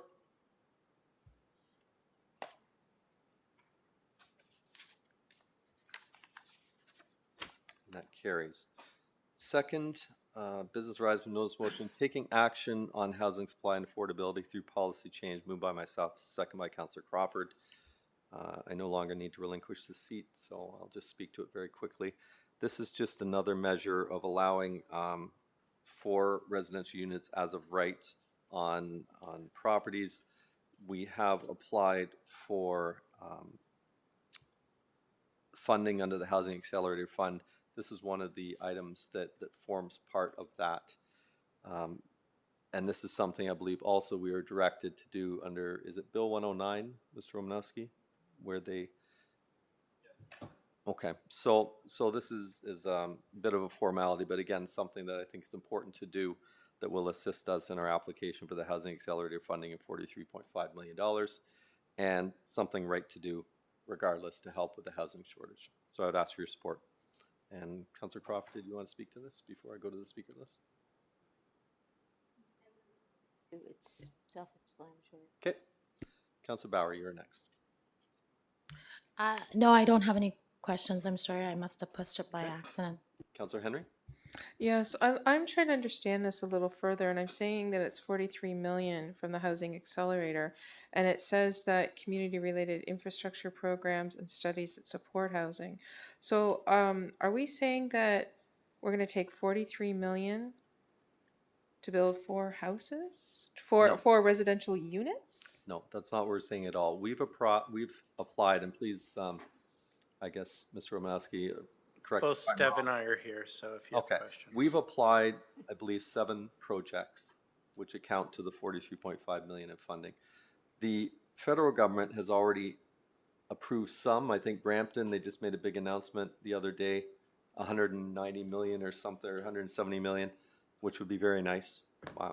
Personally, I would like them to just distribute it equally as per population, proportionally, but they seem to be doing it a bit differently. But they are looking at certain measures and municipalities that are taking certain steps. And this is one of the steps that they look at and has been recognized by others. But Ms. Andes or Mr. Romanowski, are you able to add some more to that explanation? They're 2 separate things, but they are along the same road. And through the chair, Mr. Mayor, Cass is also online, so if we need anything with regards to the funding, she can jump in and chime in there, so. Well, all your microphones are on. Through the chair to Councillor Henry, maybe for a little additional context, the motion speaks to allowing 4 units on a property as of right. So currently, and it is under Bill 23, we are required to allow 3 units as of right on a property. So this is a motion to increase that to allow 4 units as of right on properties that have single, semi-detached, and townhouse units. Okay, so through the chair, when it speaks to the 43 million with regards to infrastructure program studies, infrastructure, would that mean infrastructure in the immediate area of where this will be allowed, or infrastructure in the town in general in any area? So the reference to infrastructure, and Cass can jump in if necessary as well, it's the Housing Accelerator Fund, and the 43 million is to fund a series of initiatives. So infrastructure could be related to not necessarily this particular motion and allowing 4 units on a property as of right, but infrastructure related to facilitating more housing, whether that's infrastructure to increase servicing capacity to allow for more units, or infrastructure to allow for transportation networks to facilitate more housing. It is not directly related to the 4 units on a property as of right. So then why put it in one motion? Like, why is it in there? I guess that's what I'm asking, because my understanding of what you're saying is that you could take, have these homes up in North Ajax and use the 43 million, let's say, for infrastructure on Hunt Street. Is that correct? Am I understanding this right? It's just a whereas, it's an example, but it's not actually part of the action which is in the therefores. So it's just a bit of an explanation of some of the things that we're doing towards producing more housing. But please go ahead, Ms. Sandus. It's to Mayor Collier's point, it just provides a context around the types of initiatives that we would undertake if we receive the Housing Accelerator funding of 43 million. So this 4 units on a property as of right is a component of that under one of the initiatives where we're looking at additional dwelling units and permissions for additional dwelling units on a property.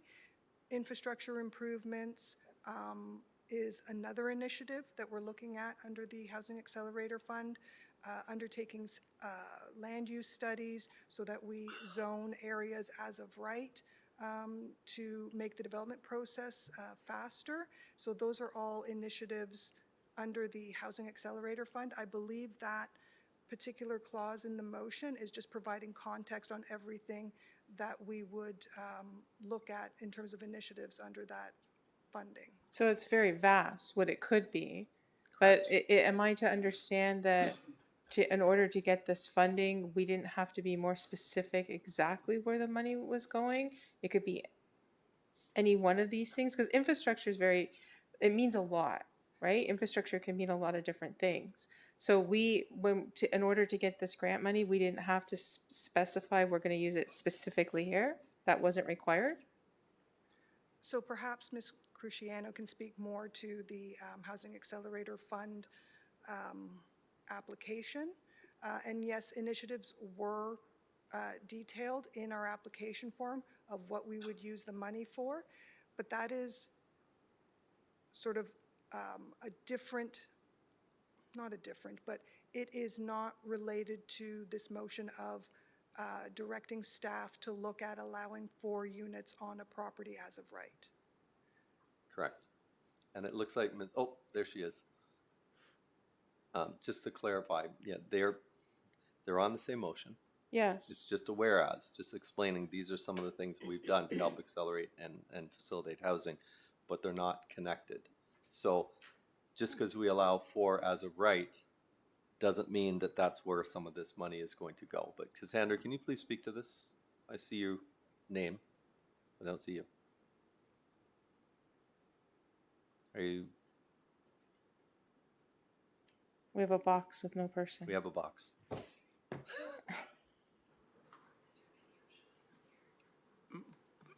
She dropped. While we wait for Mrs. Cruciano,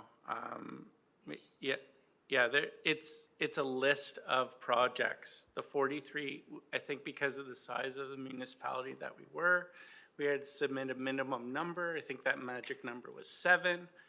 Smaller municipalities would have to submit 5. We had to identify projects that met housing, infrastructure to support housing. We came up with 7 projects that we had within our program already that we could offer in order to secure this funding. This is not necessarily tied to this funding, however, it has an element, and this is an element where we're initiating or trying to achieve additional housing units where we can in kind of this area where there's low-hanging fruit to get these types of additional units to achieve our housing pledge of 17,000 units. So basement apartments, extra apartments, larger homes that could modify their second story and basement, but also have the family live on the main floor, right? So it's about getting creative with the spaces that we have and bringing those permissions in place, which is in line with a lot of the larger municipalities that have the same types of pledges or allotments that go towards the 1.5 million houses. Understood. Do we have Ms. Cristiano on that or no? Hi, is my mic working now? Yes. Okay, thank you very much. Sorry about that. So through the chair or through the mayor to Councillor Henry. So to hopefully add some just clarification here. So the Housing Accelerator Fund is a program that required us to outline 7 initiatives that we were taking as a municipality to speed up development and accelerate the building of housing. So that is more of more process race related initiatives like official plan reviews, like zoning bylaw amendments around additional dwelling units per property. It includes things like a surplus land inventory, so taking stock of all of the publicly owned land that exists in town that could theoretically be used for housing. So we had to outline what those 7 initiatives were that would, in theory, between now, 4 years, 10 years, 25 years, result in more housing being built in Ajax. As a result of that, we estimated the number of units that those would theoretically create over the next 4 years. Based on that calculation, the federal government said, okay, that entitles you to, and in our case, it was $43.5 million. We are entitled to use those funds, if we are successful for them, on any number of infrastructure or housing related initiatives, as long as we can tie them to growth. So that includes, as Ms. Andis mentioned and Mr. Romanowski mentioned, it includes things like road, wastewater, other infrastructure that's needed to support housing. You know, it could also go towards community centers, parks, those kinds of things. So the money, that 43.5 million, is really just incentive to make us make the policy changes and to initiate, policy updates and process improvements to facilitate housing. So the feds are basically offering us $43.5 million to update all of our processes. One of the things we've learned and seen through the other municipalities that have been successful so far, London, Brampton, the ones that the mayor had mentioned, Minister Fraser has asked all of those municipalities, and including Mississauga as well recently, to update their relevant policies and bylaws to allow for us or for anybody that wanted to build 4 units as of right on any piece of property, that in order, basically it has to be allowed as of right on any private property. There's specific rules. I'm sure Ms. Andis can provide more specifics if it's necessary, but we've been asked to do this by the feds in order to be eligible for that $43.5 million. So we are anticipating a request from Minister Fraser that will say, your application's great, however, you guys need to allow 4 units as of right. So this motion is the mayor bringing it forward in an attempt to kind of put us ahead of the game so that when we can send this off to the minister's office and say, listen, we've taken the steps, we've seen what you asked other municipalities to do. We're telling you we're also, we're right there with you. We're here to play ball and increase the housing supply. And as a result, that's why the motion's here today, to set us up for success with the application that we currently have in right now. That makes total sense. Thank you for that explanation. So just one further question is, some of that funding could be used for Hunt Street, correct? Through the mayor to Councillor Henry, in theory, yes. It could be used for any number of capital projects. Now, we have not identified what those projects will be yet. We didn't want to kind of start that list until we got the approval. However, there will be discussions over the coming months with senior management and through the budget process where we identify those priority projects that can be funded using this money. Excellent. Thank you. Great explanation. Thank you for that. Much appreciated. If we get this money. Thank you, Ms. Sandus. Anything further on this? Nope. Those in favor?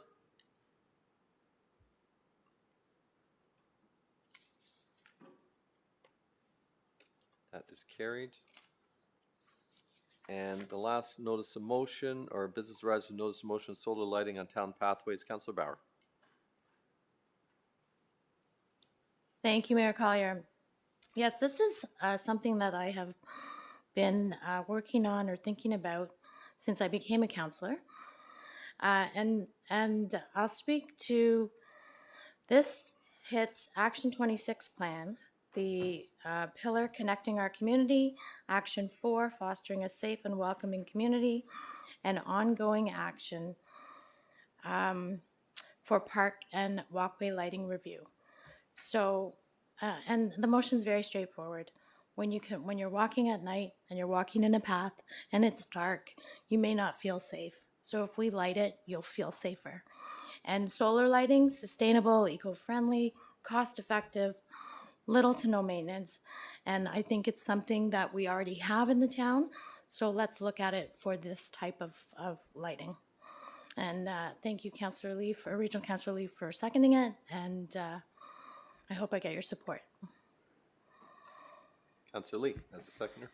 Thank you, Chair. I just want to point out too, I think I saw an article in CNET that was saying that solar panels have actually dropped in price by almost 50% in the past 10 years. So I really think there's an opportunity to get on board the solar train, so to speak, and take advantage of renewable and ecologically safe power. So hoping to hear back from, hoping for your support first, and then after that, hoping for a very positive staff report. Thank you, Chair. Thank you. Councillor Henry. Thank you. Happy to support this. I myself have a lot of this type of lighting actually surrendering the perimeter of my home. I was going to make an amendment, but I've been told that if I just made the comment, staff could take this in. I would ask that Accessibility Advisory Committee be consulted as part of the report process, or that the committee has the opportunity to review the report to ensure any recommendations made take accessibility into consideration. And furthermore, I would also like to bring up that the CNIBC link, Clear Our Path lighting, be taken into consideration by Town of Ajax staff when considering this motion. And that's all I have to add to that, and happy to support. Okay. Is that clear direction? Mr. Meredith? That would be part of our process when we go through the analysis. Thank you very much. Anything further?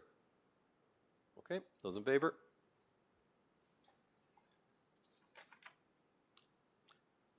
Carried. Moving on to bylaws, we have 6 bylaws moved by Councillor Bauer, second by Councillor Dyes. The bylaws number 55-2023 to 60-2023 be given at a first, second, third time and passed. Any questions on the bylaws? Those in favor of support?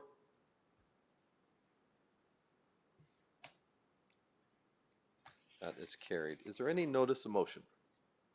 Okay. Councillor Lee, you're the first. Thank you, Chair. Based on the presentation today, I think there's a gap in the way the province views adults with autism, and so I'm looking forward to bringing a motion at next council meeting regarding advocating for those individuals and attempting to get more funding from the province to support their lifestyles. Thank you, Chair. Thank you. Councillor Henry? Thank you. Regional Councillor Dyes and myself will be bringing forth a motion the next council meeting with regards to a lobbyist registration for November. Okay. Any other notice of motion? No. Okay, moving on. New business and announcements. Councillor Bauer? Thank you, Mayor Collier. I just would like to give a shout out to all the residents of Ward 3, Ward 3, who have signed up to attend Regional Councillor Dyes and our Coffee with Councillors event tomorrow night at the library. So looking forward to seeing you and enjoying some lively conversation. Thank you. Thank you. Councillor Lee. Thank you, Chair. Ward 2 will be having our community meeting on November 8th at 7 p.m. at the Audley Rec Center, Community Hall A. We hope to see all our residents there. Outside of Ajax Business, Girls Inc. is having their Power of the Purse at the Audley Rec Center on Friday, November 3rd from 7 to 11. It's a great opportunity to fund programming for girls and make sure they are strong, smart, and bold. So we hope to see people there. On November 13th at 5 p.m., BACD Durham is having Entrepreneurial Week, where it's an entire week of programming hosted by the BACD as well as their partners, which includes Invest Ajax. And finally, Diwali will be at the Audley Rec Center, hosted by the Sandcat Mocan, Hanuman Mandir. Thank you. I always forget that last part. It'll be at the Audley Rec Center from 5 p.m. to 10 p.m. and I'm sure a lot of council will be there. So that's a busy month. We hope to see everyone. Actually, and the Santa Claus Parade, because I think that's before. So November 25th is the Santa Claus Parade. And Remembrance Day is on the 11th. And I think that covers most of everything. Thank you, Chair. Thank you, and not to be outdone, I'd like to invite everybody to Live with the Mayor, October 25th, 7 p.m. right here in this council chambers. Goes from 7 till, I believe, 8 something, and with special guest is Chief of Police Peter Morera from Durham Regional Police Services. So I hope you all can attend. There's no catering, but it will be available online as well. Thank you. Any other notices, announcements? Nope. Moving on to confirming bylaw. Moved by Councillor Dyes, second by Councillor. Who's that?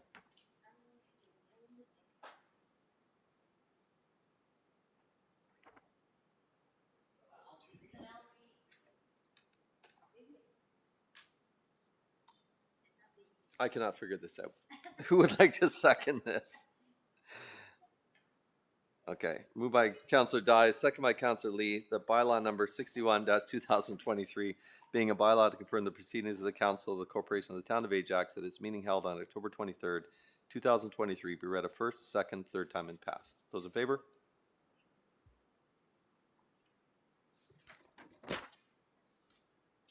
That carries. Finally, moved by Councillor Crawford, second by Councillor Tyler Moore, that the October 23rd, 2023 meeting of the Council of the Town of Ajax be adjourned. Those in favor?